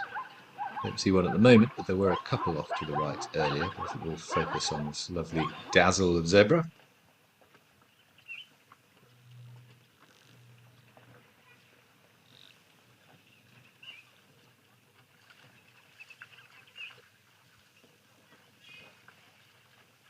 Marcel, thank you. I'm glad you enjoyed it. It's nice to talk about... Oh, do you hear the zebras vocalizing there as well? That usually sort of a distress noise from a zebra there. But Marcel, yeah, lovely to hear some of these stories. So there are lots and lots of them. Some of them certainly a little bit far-fetched. Why the hippo yawns, that's another classic that I'm sure you've heard before, with the fact that the hippos used to be carnivorous animals and live on land, but because of their tendency to get sunburnt, they asked the creator very politely if they could please live in the water, and the creator said, "Not a chance, buddy. Look at the size of you. You're going to eat all the fish. You will destroy the aquatic ecosystem, and there's no chance." So the hippo sort of begged and pleaded and said he would turn vegetarian if he could just live in the water and protect his sensitive skin from the sun. So the creator agreed that yes, if you turn vegetarian, then you are allowed to live in the water. But you need to prove it to me. on a daily basis. So that every time you defecate, I want you to spread out your dung so I can see that there is no evidence of any meat or fish bones in your dung. And every evening you must open up your mouth incredibly wide so that I can look down your throat and make sure you have no fish bones or anything stuck in your teeth. And obviously we know the yawn is more of a territorial thing, but there are countless stories of these throughout sort of African mythology, not just in Zulu culture, of course. It's just such a shame, and I find this often from the astronomical perspective. It's lovely to tell people African star lore and traditional tales about the sky, but unfortunately, there isn't much left. Oral tradition is how a lot of these stories are passed on, and unfortunately, they are becoming less and less common and fewer and far between because we just don't live in a world anymore where we write stuff down anymore. It's just, all those stories that were passed on orally have sort of been lost because we just sort of concentrate now on a little bit more technology, and people have forgotten these because they were never written down. They were just passed on generations from grandfathers to sons and so on and so forth. So it's always a good idea to try and keep these things alive. It's a nice different perspective. And certainly it's a great opportunity if you do ever visit a lodge or are working at a lodge, go and speak to your tracker, go and speak to the locals who are there. If you can, go into the villages and mix with the local people and ask them these stories before they disappear. Very important to preserve our culture just as much as all of this wonderful scientific knowledge we have these days. Back in those days, of course, they weren't privy to a lot of this information, and they had to come up with these beautiful stories at times, and it's lovely to share those with guests and with viewers, of course. It's like let's have some springbok coming down to drink. Let's have a closer look. Yeah, they look like we've got some impala coming down. But amazing to think there was no zebras here, or just sort of 3 or 4 zebras, and that was about it earlier. And now, say, hundreds of them everywhere. There's a springbok just disappearing stage right.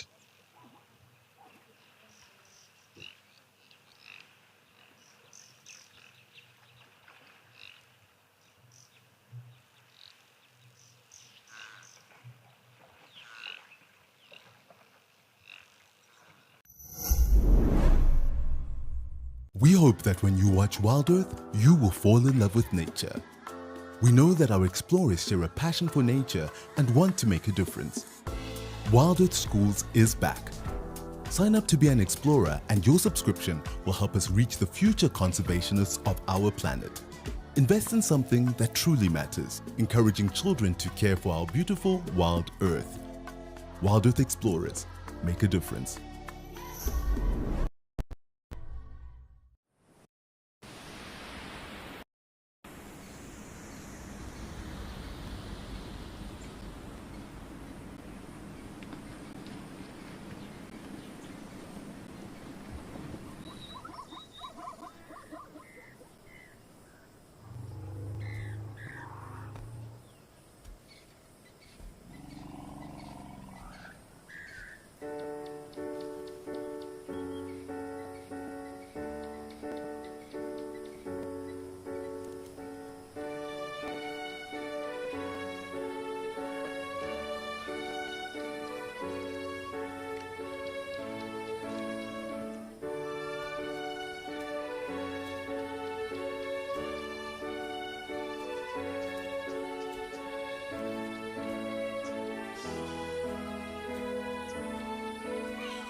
Remember, of course, there is a huge amount of heat and radiation bouncing back off those rocks, being warmed up by the rays of the sun, and the Earth is reflecting back a huge amount of infrared heat. So that white belly of the springbok's perfectly adapted to reflect some of that heat away. The impala's lighter coloured belly, certainly, but not quite as sort of common or specially adapted to desert living as the springboks, which is very possibly why they don't have such a white underbelly. Speaking of star lore, of course, there's the old Bushman's tale that the Milky Way, that arc across the sky, is actually the underbelly of a huge herd of celestial springbok that are making their way across the heavens.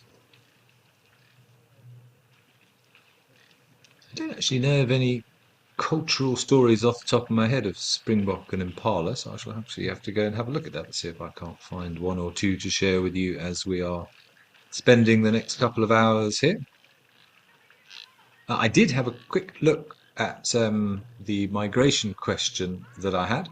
I apologise, I can't remember who it was that asked the question as to what birds that we might find migrating into Namibia at this time of year. I did have a quick look, and I couldn't find any record of any birds that would visit Namibia in the winter. Certainly, yes, there are migratory species, some of which come as far afield as things like Greenland.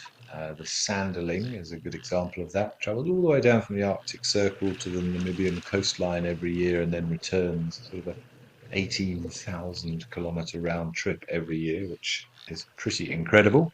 But unfortunately, I couldn't find any record of birds visiting Namibia in winter, which is what I thought would be the case. But yeah, a quick check, quick little bit of research didn't bring any other examples, I'm afraid. But I will keep looking. If I do find something unusual, I will definitely share. All right, I'm going to see if we have any more visitors, but hopefully this influx of animals continues during the day. But for now, let's send you back over to Lauren in Madikwe and see, what is it? A waterhole.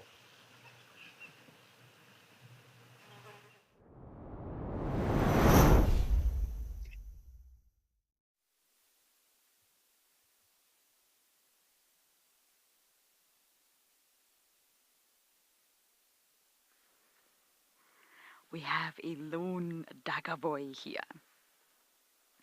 He's far enough away to be relaxed. One thing I've noticed is a buffalo at Madikwe. They're not relaxed. They're really not relaxed. But we're far enough away on the other side of the wall that he's just doing his thing. Look at this. What is he doing? Having a good wallow, itch, scratch.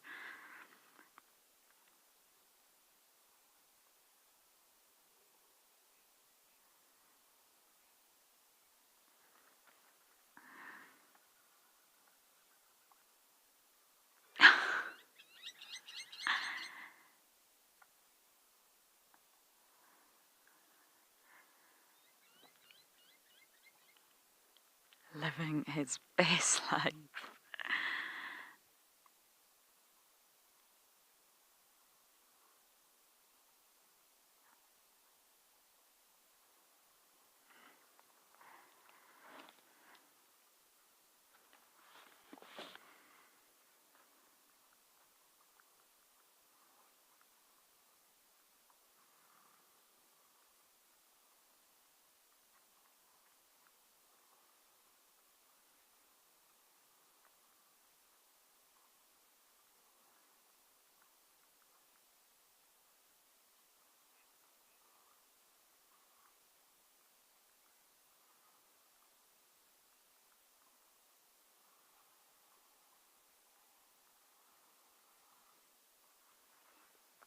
This is a really wonderful sighting, and maybe the longest one I've had at Madikwe of a dagger boy.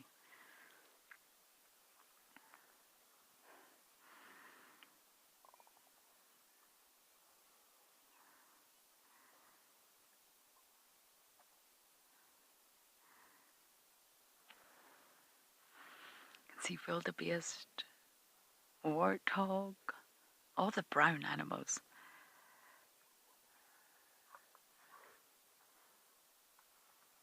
Elizabeth, you are asking? Is it common buffalo behavior? Yes, it's very common. It's an old boy getting nice and soothed by the wet mud, all these achy joints and achy skin and these itchies and these scratchies. Yes, it's very common.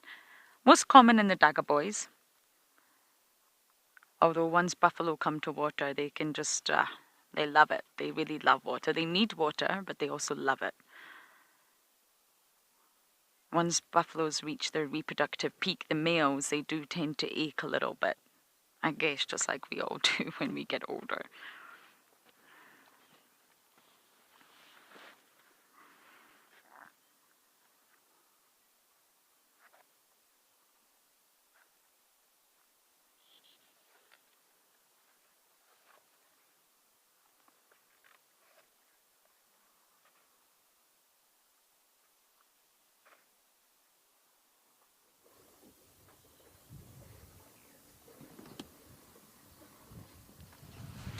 And when I sit around this dam, in this sort of one view, we've got a buffalo, wildebeest, and a warthog in the background. The elephants are still around. There's been a plethora of birds around. Impala came and went. And it's just a very dynamic place to sit and watch the comings and goings. It's the beauty of sort of watching a dam cam. Yes, there'll be periods of nothing. But general, as the day moves on, as time moves on, just the ebb and flow of the bush is just really apparent. And all of these species that we've just shown you are just living in their own little bubble around the dam. The elephants are not having the same experience as the buffalo. Although the buffalo and the elephants are around the same dam. Okay, they're not right next to each other, but they're at Clough Dam. They'll have different temperature receptors. They won't feel temperature the same way. One's alone, one's with the herd.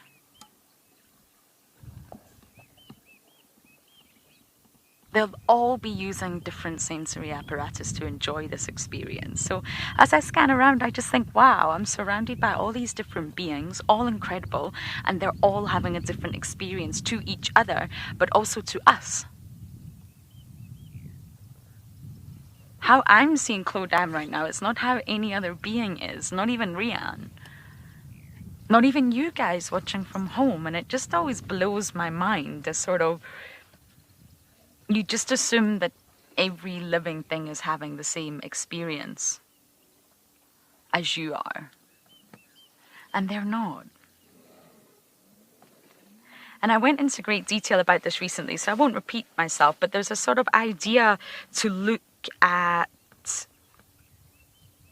animals as a sort of metaphorical house in their entirety. So you've obviously got the architecture of a house, the anatomy, you understand that. You need to understand the form of an animal and its defenses and how it operates biologically, of course. Some are warm-blooded, some are cold-blooded, some are sort of have venom, some have tusks. So you can understand, it's quite easy to understand that about your house. In order to buy a house, you've got to sort of understand its mechanics and where the boiler is and where the radiators are and how it all works. But in order to really understand your house, you've got to spend time in each of the rooms. Ah, we've got zebra on the scene. A whole load of them. And this metaphorical house that is to represent an animal, the idea is to state that you see the house, that's the animal. Yes, great, but you've got to go inside, and you've got to go inside each room. And each room represents a sensory world. Each room will contain different sort of sensory information that that animal is gathering. And the only way you can fully understand an animal is if you're able to gaze through every window to see it in its entirety.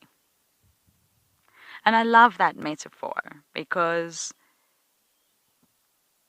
no single being is using one sense at one time. My heart is pumping right now. My lungs are expanding. My liver's doing a lot of work. My goodness, my kidneys are crucial, but I'm never thinking about them. I'm never giving them tender loving care. But they're working. My brain is firing neurons. I'm driving this car and not even consciously realizing what I'm doing. I just do it because I've driven for so many years now. I'm looking at what you're looking at, this amazing scene in front of us. It's incredible. I'm focusing so much on looking that I'm forgetting that I'm actually smelling. I'm consciously aware of all the smells around me, and I'm listening. I'm listening to my director, I'm listening to Rian, and I'm also listening to all the sounds around. I'm feeling the wind. It's chilly. It's not warm yet. I want to feel that sun, but I'm feeling the wind. I'm not just tuning into one sense, I'm tuning into it all.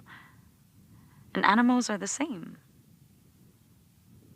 And when you think about these sort of sensory rooms, not just 5 rooms, let me tell you that, some of our senses also look inward. And these are senses that we haven't really been taught about and we don't speak about. All beings have senses that look inward to inform us about the state of our body. Our body, the most crucial thing that we have. There's proprioception. I don't know if you've ever heard of it, but that's the awareness of the body's sort of position and movement. Awareness of oneself with regards to your position and movement. Then there's equilibrioception, and that's your sense of balance. That's the sense. It's crucial. And Aristotle sort of left them out of the 5 sense classification. We always talk about the 5 senses, but really there are so many, and I just gave you 2 more additional senses. So we can get by without seeing. There are many people in the world that don't see. You can get by without hearing. You can actually get by without vision and hearing. Yes, life will be challenging, I understand that, but we can survive. But these internal senses, the 2 examples I just mentioned, we can't get by without them.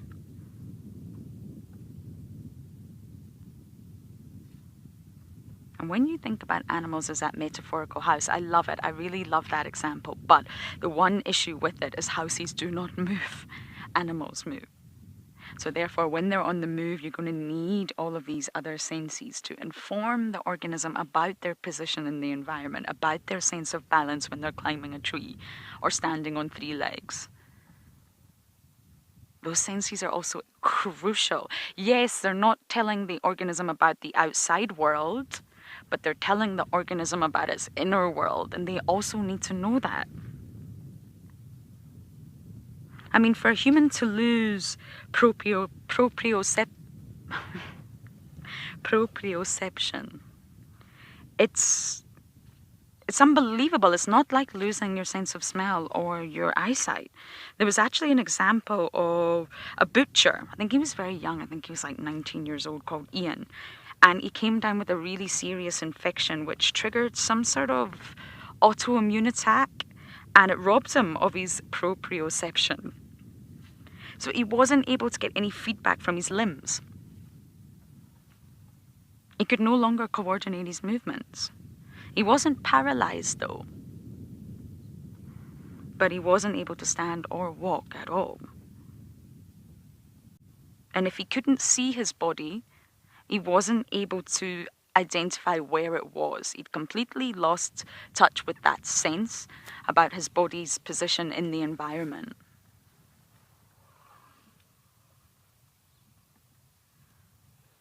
Now, we never got that sense back, but I do believe it was after sort of 17 months of really hardcore training that he managed to regain or relearn, if you like, how to move his body using visual control. He had to sort of mix up the senses. So it's debilitating for us. So I guess where I'm going with this is hello boy, yes. You were on camera yesterday and you can be on camera today if you like.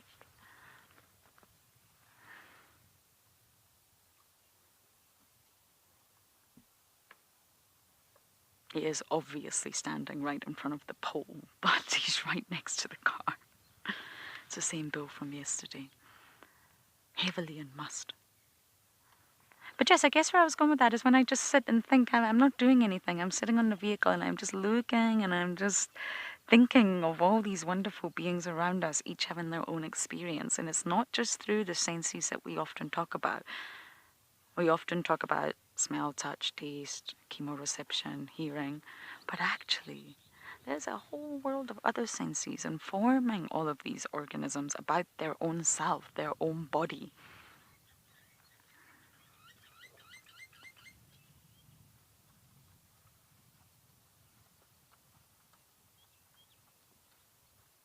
Elephants have to have an awareness of where they are, how big they are. Can they reach said branch? Can they squeeze through said gap?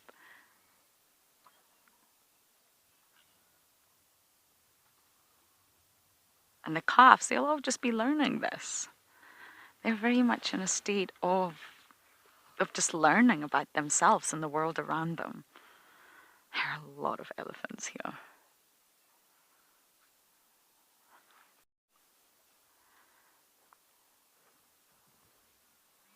Look at this one running at full speed. He's coming. Oh, why have you stopped running?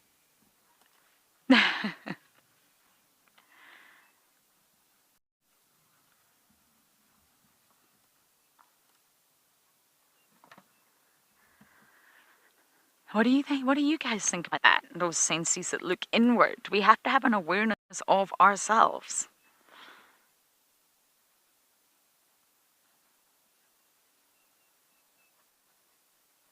Some people lose touch with themselves, they say. But our body always has an awareness of ourselves, a sense of balance.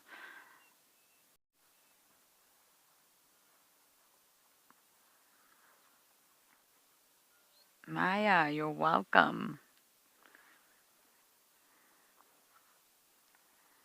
It's very interesting, and that's what I sit and think when I'm sitting here. And I'm not live, I'm thinking about all these things.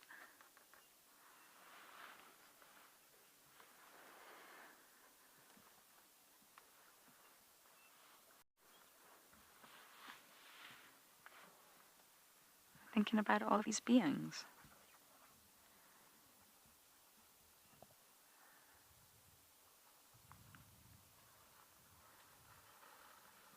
There's zebras in the background, elephants everywhere.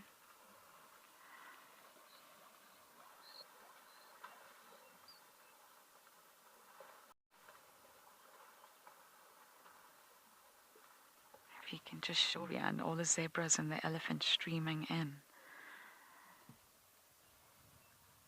Look at that.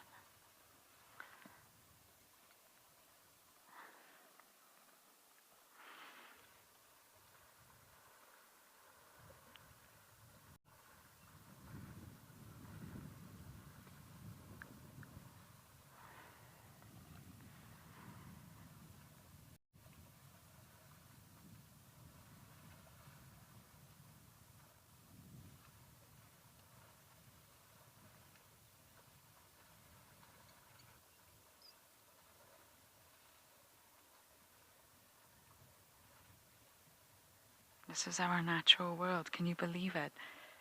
It's so stunning. It's our planet. And many of you will already know that Wild Earth are celebrating Earth Week. We're celebrating investing in our planet. And we're having a special fireside chat on the 22nd of April to celebrate Earth Day. And this will be at 7 o'clock Central African time.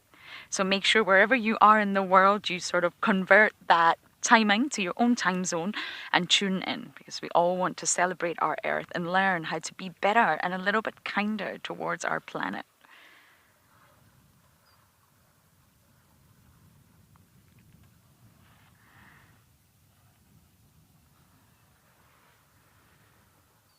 There are so many things you can do, and even if it is just the small things, just change one thing about your daily life. You can do that, and it will make a big difference.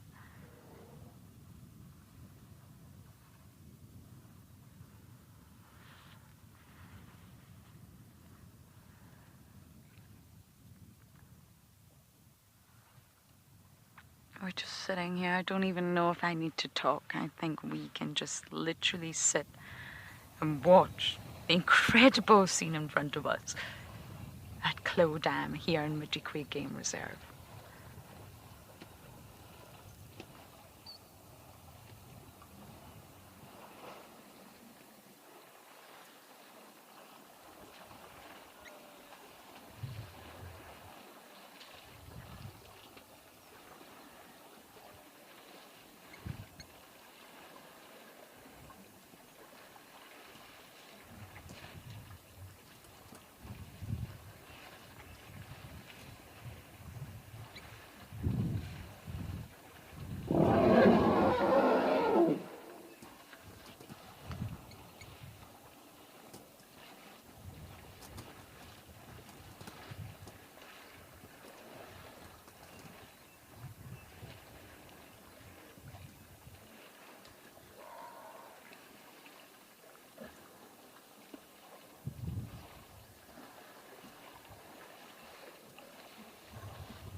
Bundu Bash!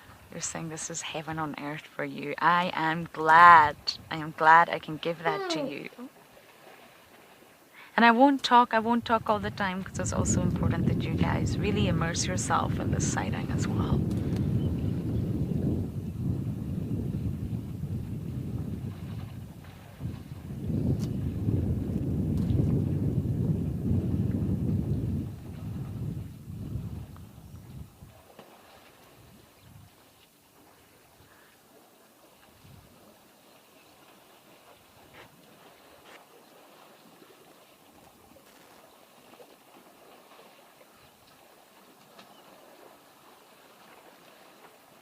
I just feel like this afternoon's gonna go on forever.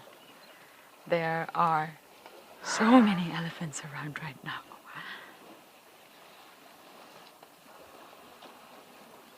Like Bundu Bash said, it really is heaven on earth.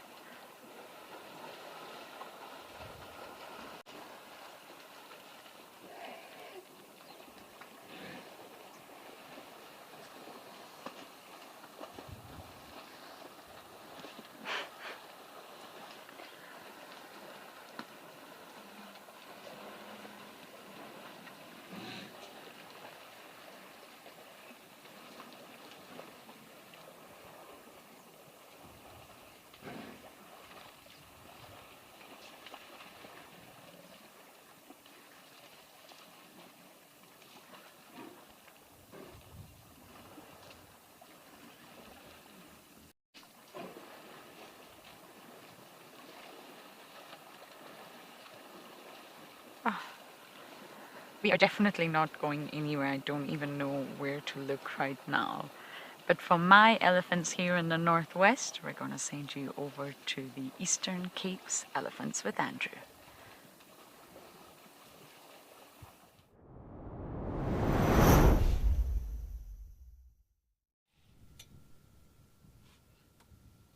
Thank you, Lauren. Yo, we've also got quite a nice sighting here. We are on top of a lookout and we can see some elephants out there in the distance. Looks like 3 bulls.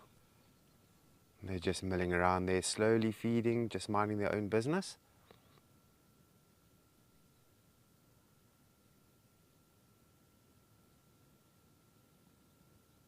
Now we can actually see the rest of the breeding group, but they're drinking water at one of the lodges at the moment. And the last thing that we want to do is disturb any guests that might be watching them or sitting outside their rooms. And so we're not going to go too close. But yeah, we can watch these 3 bulls in the meantime. It's still very nice.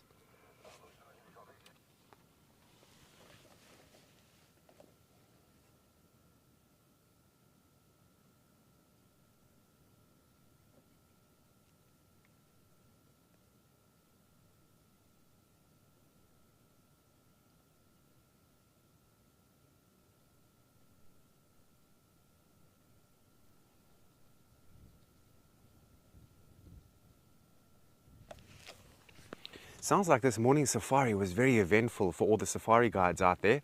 They managed to see some elephants sort of in this area, and we got word that the lions are not too far from this area either. Not 100% sure where they are, and they're most definitely going to be laying flat somewhere. But yeah, just give you an update. They are somewhere around here. Who knows, maybe this afternoon. We'll see if we can't find them for you. And then just regards to the three amigos, no one saw them this morning. So we're not too sure where they are, what they've been up to, but I have no doubt that they are perfectly fine.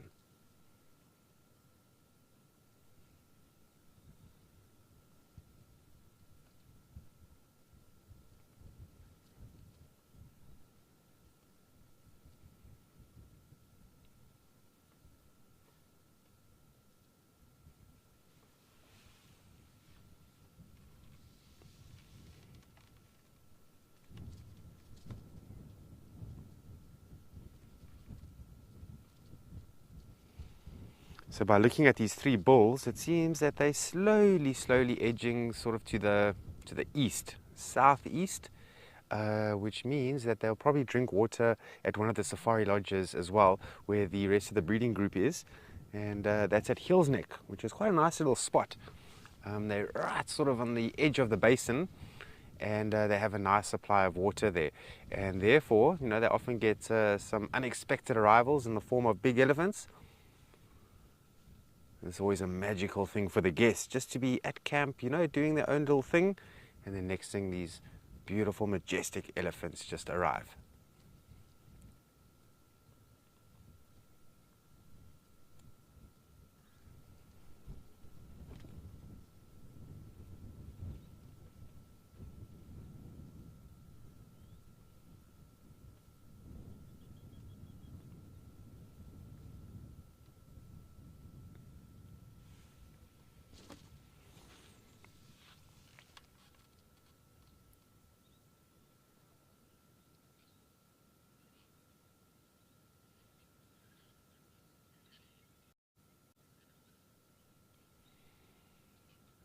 Starbuck, and that is 100% right. You are square on the mark there. They definitely will. No, bull elephants, they won't interfere too much with the calves because, you know, right behind that calf is a very protective mother. And this goes with all wildlife, really. Any animal that has got a young one, you need to be extremely careful. And this is not just in the wild. We look at domestic situations. Imagine a dog with puppies or a cat with kittens. And I had a farmer on my vehicle. I took him out on a safari a couple of years ago. Oh, that's an interesting butterfly. I don't know what that was. Anyway, I took him on safari, and he's a cattle farmer himself. And he even told me, when it comes to cattle and their calves, you don't mess around, because even a domestic cow will go for you. So, but elephant bulls, you know, they're very gentle. They go into a breeding group. They try not to look for too much of mischief, because often enough it's going to be the matriarch's going to put him in his place, or the mother if he's getting too close or starting to bully a calf in any way.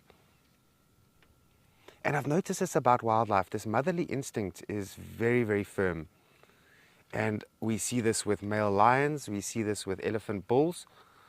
So if there's a lioness and she's got cubs, and a male lion, even though he's much greater and bigger than her, if he gets too close and annoys the cubs, and the lioness feels annoyed, that force, it's great, the motherly force.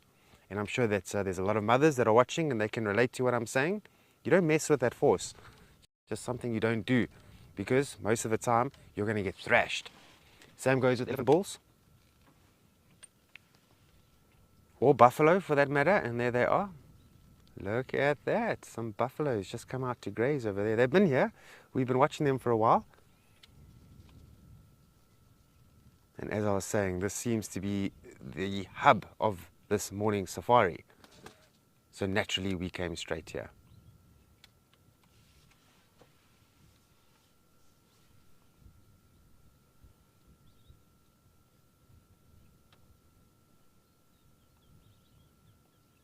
Now these buffalo have been spending lots and lots of time here in the basin, and the reason is simple.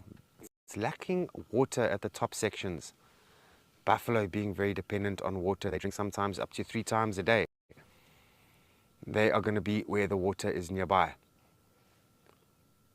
As you can see, they've not only drunk water, but they have also mud wallowed a little bit. It's a very important part of their daily routine, especially in the heat of the day, like today. And it's going to protect their skin against the harsh sun and help just to exfoliate the skin, keep it nice and fresh, moisturize it, and keep it safe from parasites. Oh, there looks like a young buffalo calf in that group walking there as well.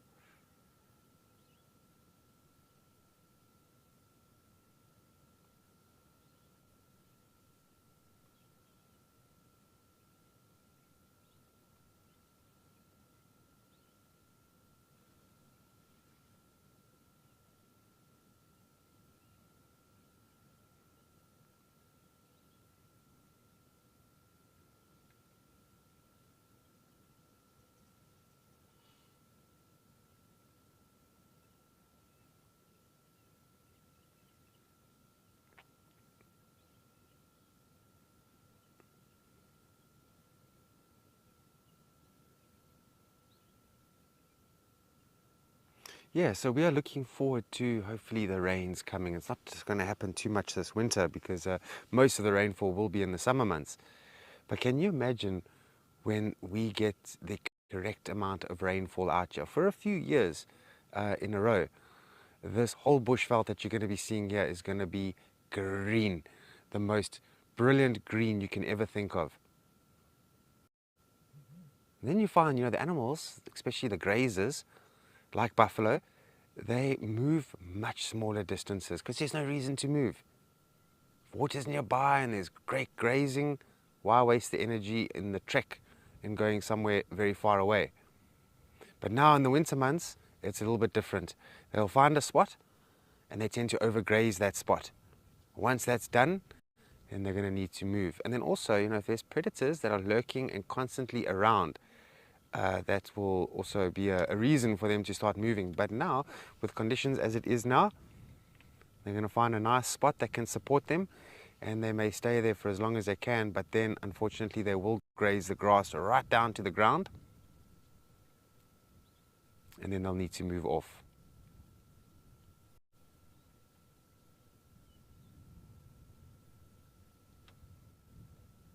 Now remember, they're bulk grazers. And so buffalo, even just a single buffalo, individual, is going to graze quite a bit.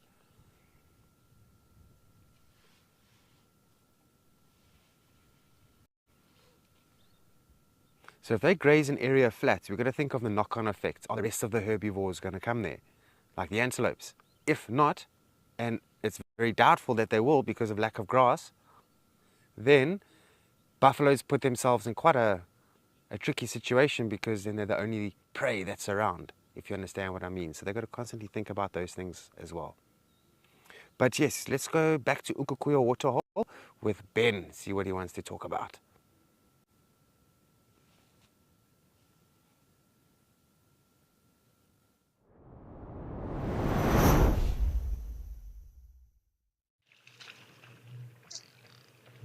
Thanks, Andrew. Yeah, it's all kicking off here at the Waterhole. We've got a nice diversity of species here at Ukukuyu at the moment. We've got some springbok in the foreground, still plenty more zebra coming in, and a little wildebeest off to the far right of the screen and one at the back. And I'm very happy to say that even though it looks as if they may be heading off, we've had a couple of gemsbok come down as well. And I do enjoy these antelopes, those gemsbok especially. They really are my favourite thing. I have such lovely memories of them, just in terms of there's something about gemsbok which, well, it always takes me to Namibia, the time that I've spent in Sossusvlei and Namibrand and those areas.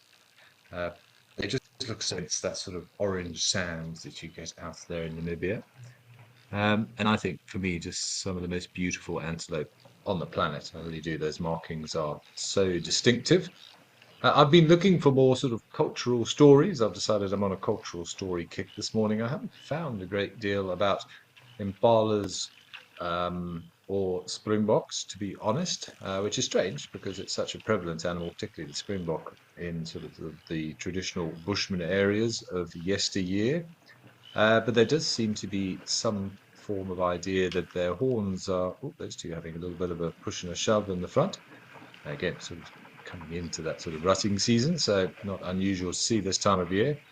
There are stories of soldiers in the past that if you find a springbok horn, that they would take it and sort of conceal good luck charms and things within it and try and sort of attach it to their bodies in order to bring them good luck. And some sort of ideas of that these are the antelope of the sun as well, probably because of their lovely coloration. But yeah, a surprising lack of cultural information that I can find on either, or cultural stories on impalas or springbok. Did find an interesting one that explained the rather beautiful markings of the gemsbok, though, which actually has to do with an ostrich. It's a bit of an odd story, but I shall share it with you anyway. So apparently, back in the old days, the ostrich used to have beautiful plumage and have horns, strangely. And the gemsbok was rather drab in colour, just sort of rather monotoned, and was somewhat jealous of the ostrich's lovely plumage and horns. So apparently the gemsbok challenged the ostrich to a race, and said in order to assist the ostrich that he would even carry the ostrich's heavy plumage and horns for him during the race to try and even it up. And then chose a route that sort of guaranteed the gemsbok's victory, which he did, and as his sort of victory medal, if you like, kept the ostrich's plumage and the horns, which is why they look so beautiful today. And the ostrich's feathers grew back, not quite in the same manner that they did before, but the ostrich didn't mind. Apparently he was quite comfortable with his less than impressive plumage now, just sort of browns and greys and blacks. So apparently the gemsbok's fur and horns were once the ostrich's. So read into that what you will, but there are some very interesting stories if you go digging. But a surprising lack of anything on the impalas and the springbok in general. But look at all these lovely wildebeest coming down to drink. So nice to have such diversity. Seems like the waterholes are all pumping. Clo Dam is a beautiful area, of course, where Lauren is hanging out up on the Digwe. Lots of activity there. Still no sign of any elephants here in Etosha, though, which is a shame. I'm hoping some will pull in. Yeah, a big group of wildebeest came in, had a quick drink, and are disappearing relatively rapidly again. Great to see all this activity.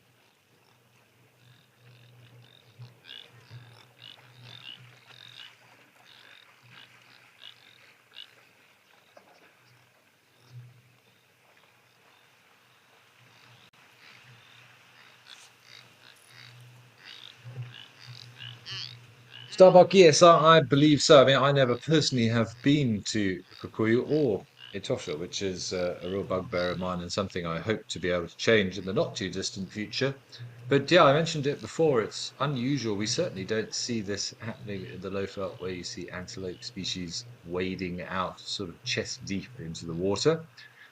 Because of the potential risk of crocodiles and things over here, but because Namibia is so dry, you don't really get rocks over there. So I think the animals have learnt over time that there is no great risk in the water, so they are quite happy to venture in, just as this gemsbok is doing so as we speak. Yes, you'd never see this on a waterhole in the Lowveld. Animals would be far too wary of what may lie beneath, of course. And as I said before, I'm sure it's wonderfully cooling as well because of that extra heat and radiation that is coming off the ground. Those underbellies and the legs do get very, very warm. So it's a good way to control the temperature. Of course, gemsbok have a very, well, not unique, because there are other animals that do it, but a very clever way of dealing with the heat, where they can actually raise their internal temperature far beyond what would normally be safe, up to about somewhere between 43 and 46 degrees. They can increase their internal temperature, which would normally be hot enough to incite a stroke and kill off the brain. But thanks to some very clever biology and a little network of veins at the base, veins at the base of their brains, too many rhyming words, confused myself. They can do sort of nasal panting, basically, where the evaporative cooling occurs in the nasal membranes, just like you sweat, basically. So they kind of force that air over the mucus and that cools the blood, and that cooled blood mixes with the now very, very warm internal temperature and is fed to the brain just to keep the brain at an acceptable temperature so that they don't have a stroke. And if you can raise your internal temperature, then you don't sweat so much. And it's all about dealing with the lack of water, because, of course, water is an incredibly valuable resource. And if you sweat, you have to replenish it. And if you're living in a very dry and arid environment like this, that's going to put you at great risk.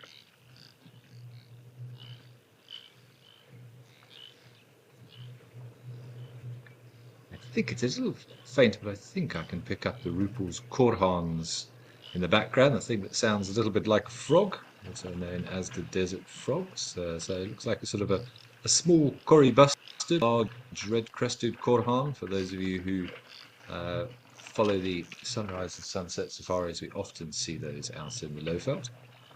Very strange sort of nasal, I don't even know how you describe it, like a riveting noise, basically. All right, sounds like we're going to send you back to Lauren and her elephants, of which I am a little jealous at the moment, but let's see what Lauren's elephants are up to.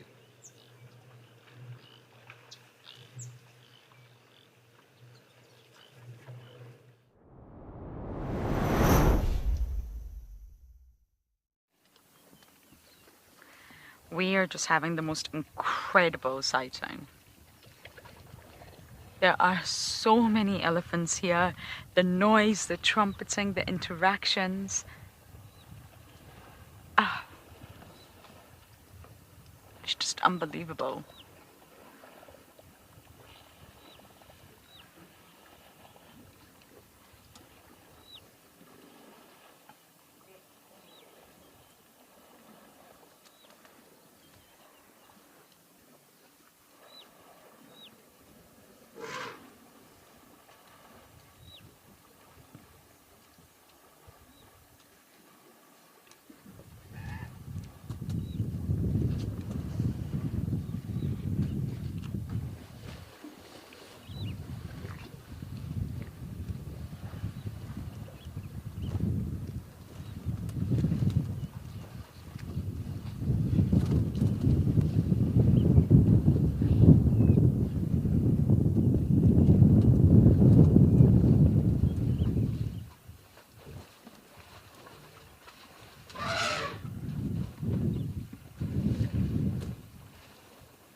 They are all starting to move away from the dam now, but this is a lot of elephants.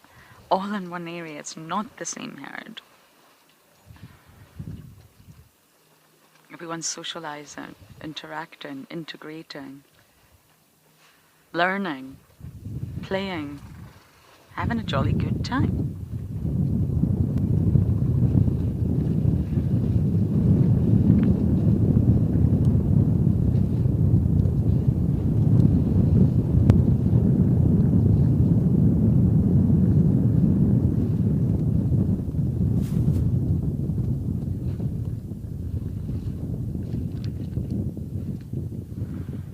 Arthur Clan. Yes, I have found the elephants again, and they are simply the best. To be honest, it's not too difficult to find them. You head to Clough Dam, and here are the Clough. This is just a meeting point for everyone. I think this really stimulates them. I think elephants require these type of interactions in their daily lives. They're not solitary animals, they need this.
LG7, you're giving a big shout out to Rian. There you go, Rian. He gave you a thumbs up. There you go.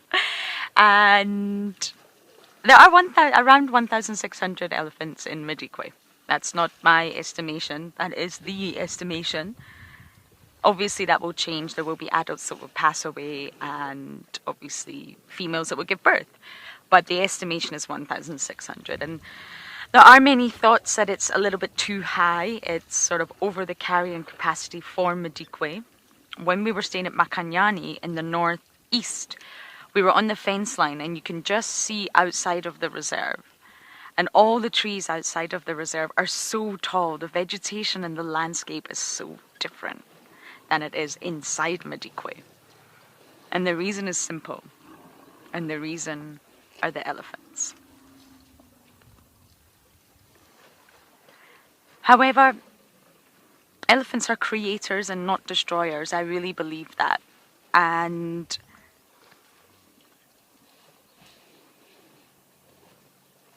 look at that one lying down on the embankment. Sorry, it's just... You see it, Rian? Oh. Look at his baby tusks. Are you just having a little sleep? See his tiny little tusks protruding there. So yes, sorry. How do you decide the carrying capacity though? When I studied ecology at university and population science, it's all numbers. It's A plus B equals C, and how you figure out the, how much area an animal needs, and then multiply the area, multiply the animals, and it's an equation. And to be honest, I've always struggled with that. Although I love maths, I've always struggled with the fact that how can we really determine the carrying capacity of an area for the animals? It's tricky. But at the end of the day, what do you do? Oh.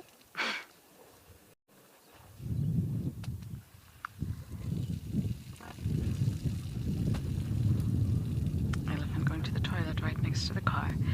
The options are to cull, which they will not do here at Madikwe. The other options are to sort of translocate. Great, extremely expensive, logistically complicated operation that really you can't translocate that many at one time. They've got to have somewhere to go. They looked into vasectomies at one point of specific dominant bulls, but I mean that's extremely costly and not entirely practical really if you think about it. They also looked into contraception, and I'm not saying Madikwe, I'm saying this is a sort of global... Ah, there's a buffalo. It's popped back out at 11 o'clock. See him around. This is a global sort of suggestion for overpopulations of elephants. Contraception for the females just resulted in a hormonal mess, really. Very difficult to give females contraception, and it was a disaster. One of the more popular ideas was immunocontraception. And this doesn't rely on sex hormones, so it doesn't result in a hormonal mess. It uses proteins that are actually extracted from eggs produced by female pigs.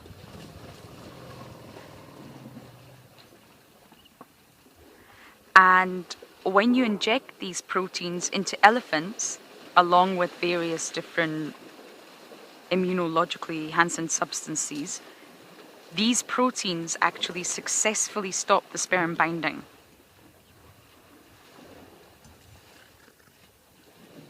Binding to the egg and then thus fertilizing the eggs. So what's happening is it's relying on the elephant that's receiving these proteins to create an antibody, to create an immune response. And that's essentially what stops fertilization taking place. So it means that the elephants can still mate, the cows will still ovulate, the males will still go into must. And I believe this method has been widely used on a variety of different species. I think 35 species, including horses actually, and it has been successful so far. But again, whether it's practical, whether it's costly, that's another question. And in the Kruger National Park, what they do is they tend to close water points. So you can sort of try to, maybe control is not the right word, but you can try to encourage elephants to move a certain way. They're not going to come to an area if that water point's closed. If it's dry and there's no water, they're not going to come. So by closing water points, you can sort of encourage elephants to move a certain way to protect the land. But I mean, the last elephant cull in the Kruger, I believe, was in 1996. And it was set at 900 per year. Someone, some big shot, decided that 7,500 elephants was enough in the park. Therefore, you shoot around 900 a year. And again, who decides that? Who's that person that says, I have the answers? I understand how this ecosystem works. I know that this area can only take 7,500 elephants. And that means that anything over that can be culled. That no longer happens, by the way, but who decides that? And what are they basing it on? And you hear me talk a lot about entering into the animals world and the Umwelt and perception and seeing things through their eyes or any of their senses. How do we then decide how many elephants is too much? It's a huge problem, literally. Oh, Rian, there's that baby with the floppy ears. If you go over, I'll try and direct you. It's somewhere here. Oh, you see that little baby? I think it's this one. And it's got 2 floppy ears. Oh, Mama's collared too.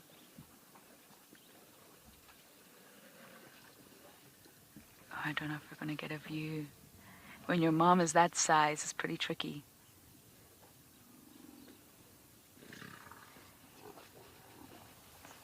It's the most adorable little calf. So yes, that's food for thought, really. I went far with that question there. But it is believed there are 1,600. That is a lot of elephants, but it's also a very big park. It's also closed, and not open like the Kruger is. It's a closed park and comes in at about 75,000 hectares.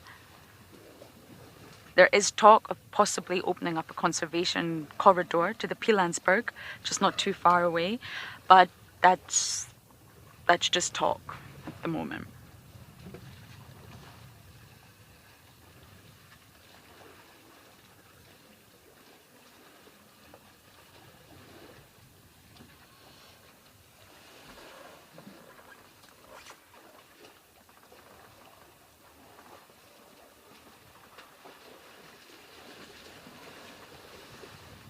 Come on, little one.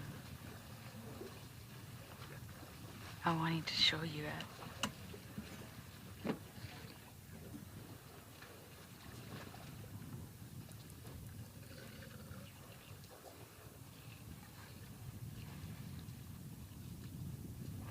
There's a huge sort of campaign by WWF about looking into nature's very own solutions and trying to replicate them and building upon them instead of human solutions, contraception. And closing water points it definitely works in the Kruger side of the world. It just influences the elephant's movements to avoid certain areas. Oh, there's a little one. There we go. There we go. Oh, look at your ears. Oh, that's lovely.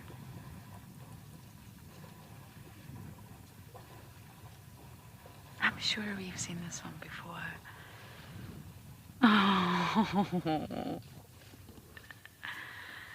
No, that's too cute. That shouldn't be allowed.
Look at the little warthogs here, Rian.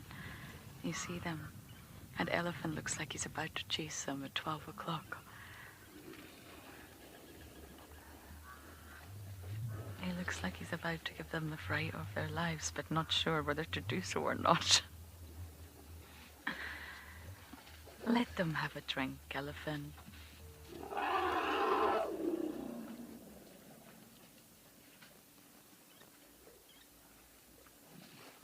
Nope.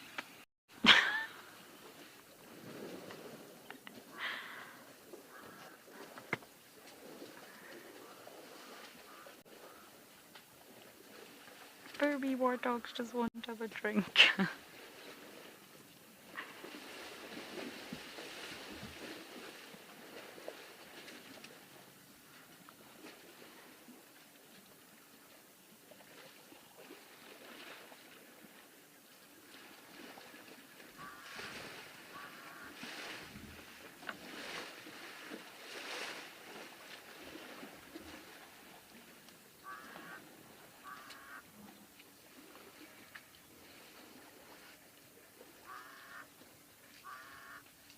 Elephants don't like anyone else drinking at their water hole, but to be honest, the water hole is for everyone, elephants. I know it's called Clow Dam, but everyone needs to drink.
They always look so dramatic when they're lying down like that.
It's so incredible. I'm really glad I got to share it with you all.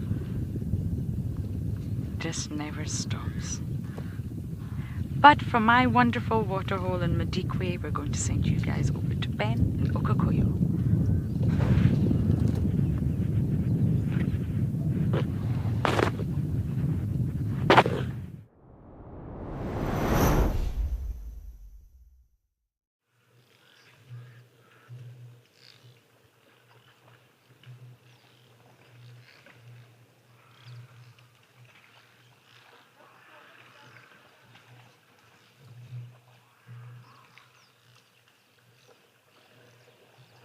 All right, thanks, Lauren. That sounds like a pretty tremendous sighting you are having there. I did get to see that little elephant with the floppy ears.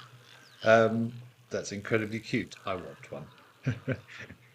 Well, we've had still lots of activity here. We've had various Kvemsbok and zebra and springbok coming down, but we've also had a warthog come and join us. First one we've seen this morning, which is lovely. Very happy to see him. I'm guessing it's a him. Just one on its own at the moment. Enjoying that little tiny bit of green flush there next to the water's edge. Not much to be found, of course, if you're a warthog. And they are very important to sort of gauge the grazing value of your area because of that sort of flat shovel-nosed snout that they've got. They are well specialized in pushing over the soil and getting to those grass roots. So you can be pretty much assured that if your warthogs start to struggle, there's very little food around because even the food that is contained under the surface of the soil has disappeared because they specialize in eating those rhizomes, which are sort of the fancy name for grass roots. Because remember, a lot of plants die off during the winter months, or seemingly die off during the winter months, but they're just sort of storing everything under the surface and getting rid of all the above land stuff that is no longer really being used. So they all die off, but the roots are still living under the ground, and it just takes a little bit of rain, and then you suddenly see this sort of flush of new stuff coming through. And it's amazing how quickly it happens, particularly if there's been a fire or something in the area, and then a little drizzle is all you need. And just a few days later, it looks as if somebody sort of spray painted the ground. You can't even make out individual shoots of grass, but you just have this wonderful sort of coating, as if, say, someone has sprayed it like they do in some areas where it's very, very dry and people spray their lawns green for the sake of aesthetics. It's that sort of classic warthog pose of being down on its wrists. Of course, they are its wrists, not its elbows. Remember that most animals, or most ungulates, which are animals that walk on their tiptoes, what looks like their knees is actually only their wrists, because they're standing on their tiptoes. Same with a bird as well. We were talking about bird foot structure before, where you see those little sort of nodules on the legs that we would see as knees are actually their wrists, because everything has been elongated, just an evolutionary adaptation to lengthen the length of the leg to increase the stride length and potentially increase the speed at which you can run if you've got longer legs. Warthogs, though, not blessed with the longest legs in the world, it has to be said. And because of that way of feeding and that funky shaped face that they've got, they need to get close to the ground. So you'll often see them down on their wrists. And they do have sort of very calloused skin there because of this way in which they feed.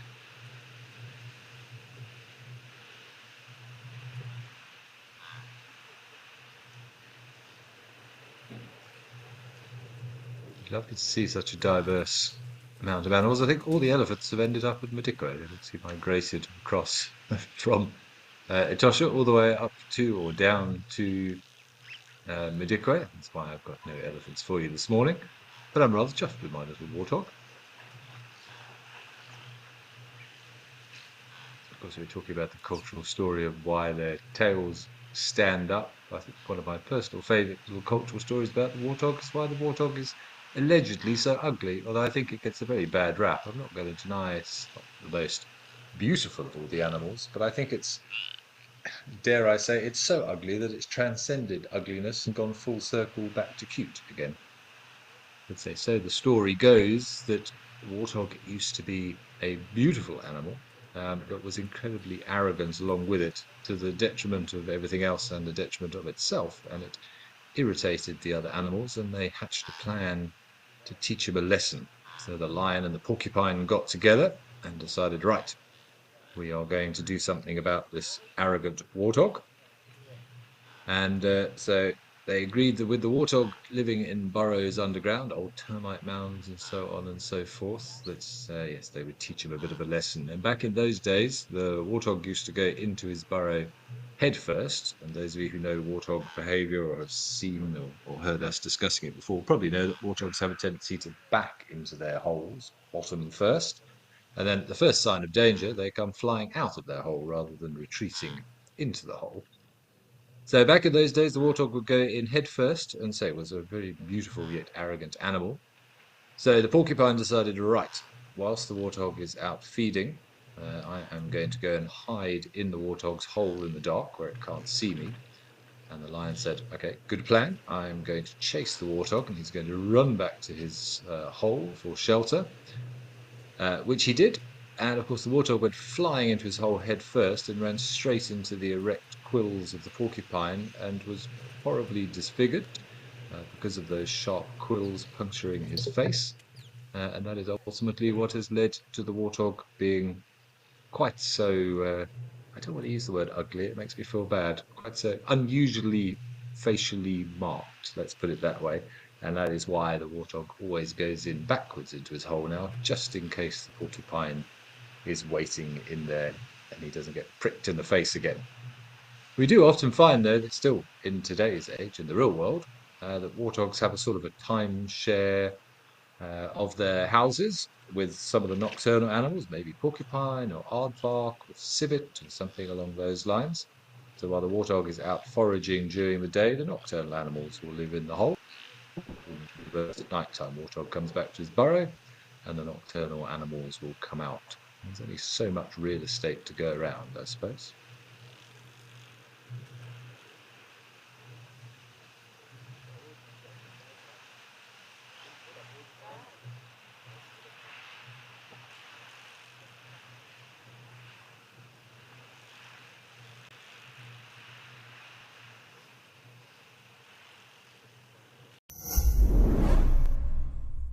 On April 27th, Wild Earth will be celebrating a very special birthday. It's our sweet 16.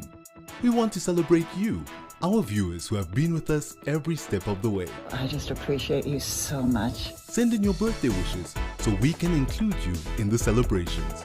Happy birthday, Wild Earth! Video yourself saying happy birthday to Wild Earth with a short note and share them with us on Birthday at Wild Earth.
We actually had one Flensburg that came down to drink earlier and then waded right the way, slap bang through the middle of the dam from one side to the other, completely fearless of anything that might be in there. Well, water was going to come and have a drink as well.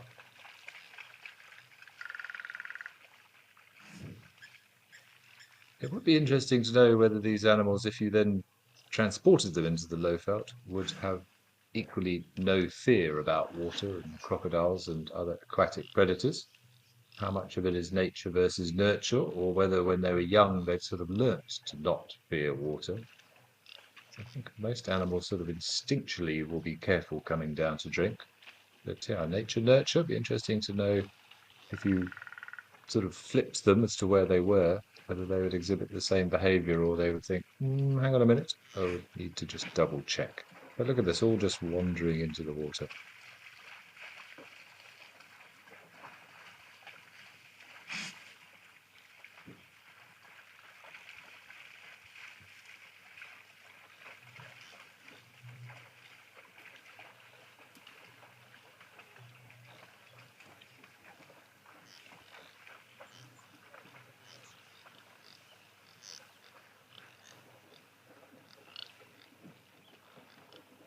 As Laura was saying, sometimes we do have a tendency to sort of chitter-chatter in the background too much, and it's just nice to sit quietly and just watch and drink in all these incredible interactions and beautiful views.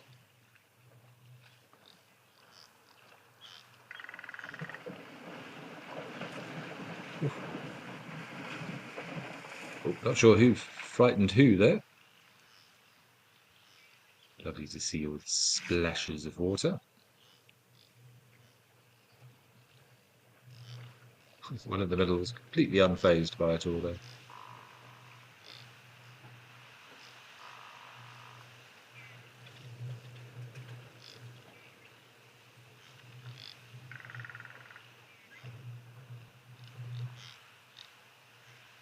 It's interesting listening to Lauren's conversation there as well, in terms of the culling of elephants and who decided that what the correct number of elephants is in the Kruger Park. The reason I bring it up, it reminded me of many years ago.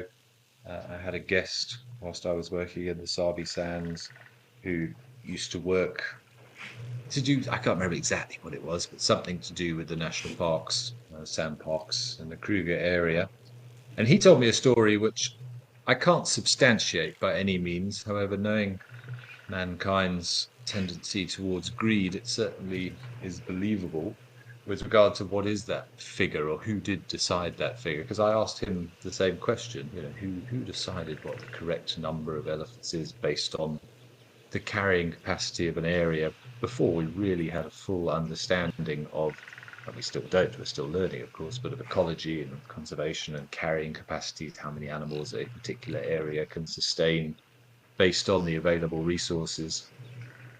And whilst it's a fairly unsavoury topic, I think it's important to mention that within the bounds of Kruger Park, when they were doing the culling of the elephants, there was obviously an abattoir there to process all of those culled elephants. A lot of the meat was given away and sold for those in need of it. And this guy had a theory. I say theory, he told me, but I'll assume it is just a theory, that the reason that figure was chosen was that in order for the abattoir in the Kruger Park to actually function at 100% efficiency, so i.e. to keep the population level at around about that figure, meant culling X amount of elephants per year, and that X amount of elephants per year that were culled was equal to the amount of elephants that the abattoir was able to process efficiently. So according to that idea, that figure was possibly chosen in order to make sure that financially the abattoir worked at full efficacy. But say how true it is, I don't know, but knowing man's general requirement to make money and be capitalistic, if that's a word, it wouldn't come as a surprise, which is a horrible thought, and hopefully it's wrong. But thankfully we have a far better understanding of those things now, and those things do not happen. And I agree with Lauren that I think we should just let things be. Elephants are thought of as being destructive, but they are more creative than they are destructive. And I certainly firmly believe that if we just leave everything alone, nature will find its balance. It may take a little bit longer than we would like it to in terms of people seeing a sort of a return on that area of land, but given multiple generations, you'll be doing far more good than harm if we just left nature to do its thing. After all, it has had billions of years of practice. We've only been around for a blink of an eye, evolutionarily speaking.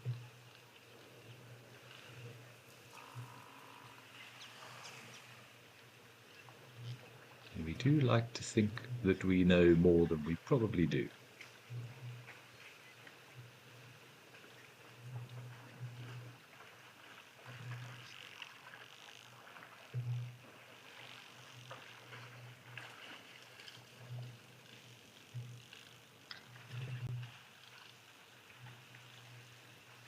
Let's just zoom out a little bit, make sure we're not missing anything else.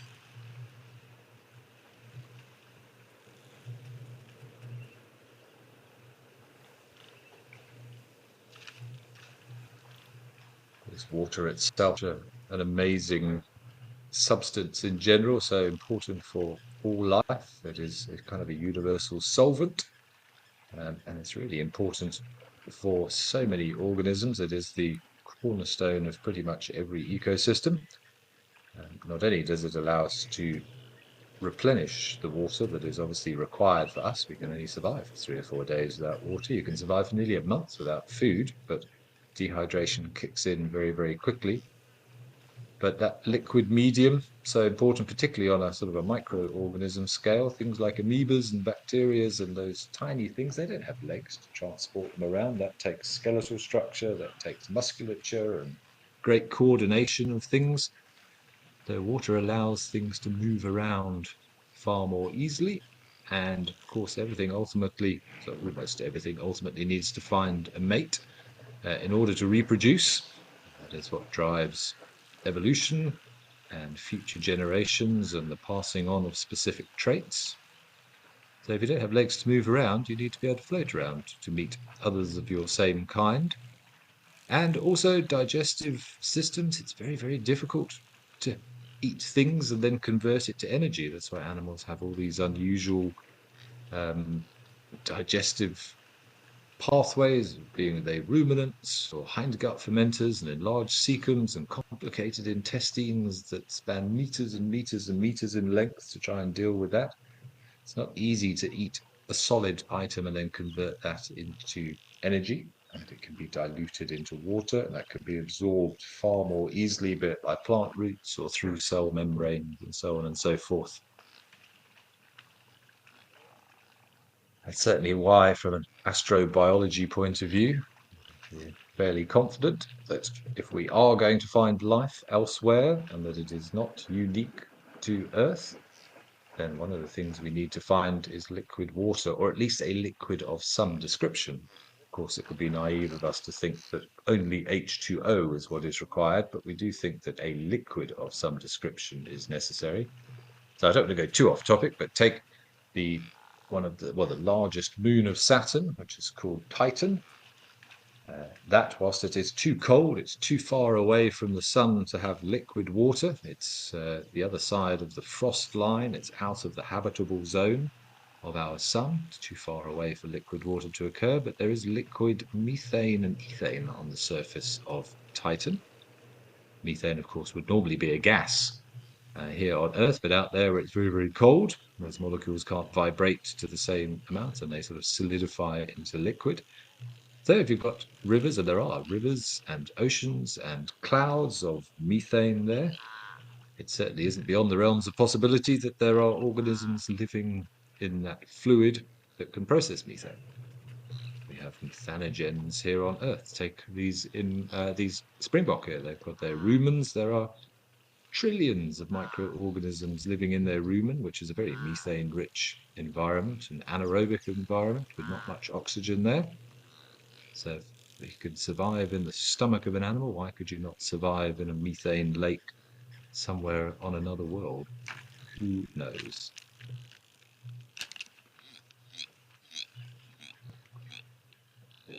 I should probably point out as well, because it's very topical, that only on, I think it was on the 14th, so only a couple of days ago, the European Space Agency launched their latest mission to Jupiter to go and study some of Jupiter's moons. It's called JUICE. Astronomers do like an acronym, which sort of stands for the Jupiter Icy Moons Explorer.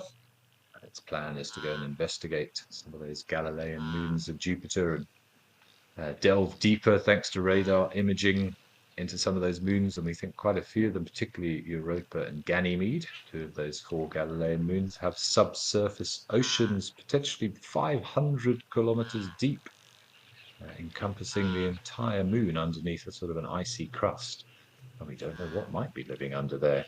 There will be an energy source, a heat source, because of the huge gravity of Jupiter. It's sort of flexing the core of the moons. And that means that it's still sort of geologically active. And just like we have hydrothermal vents at the bottom of the ocean with ecosystems that flourish there, completely out of the realms of the influence of our sun, which is the energy source that drives most ecosystems. We assume that there are hydrothermal vents. We've got evidence to suggest that there are hydrothermal energy being created at the base of that ocean, warming that liquid salt water from our radar imaging. So, as I was saying, you've got an energy source, you've got a liquid medium, and we have found fairly complex hydrogen or carbon-based molecules there as well, which have actually been ejected into space, been able to analyze. So all the raw materials are there. Whether anything has taken advantage of those raw materials remains to be seen, but that JUICE mission is going to concentrate on Ganymede. The one that really interests astrobiologists is Europa, but NASA has the Europa Clipper mission planned in the next few years, who is going to be specifically looking at that moon in even more detail.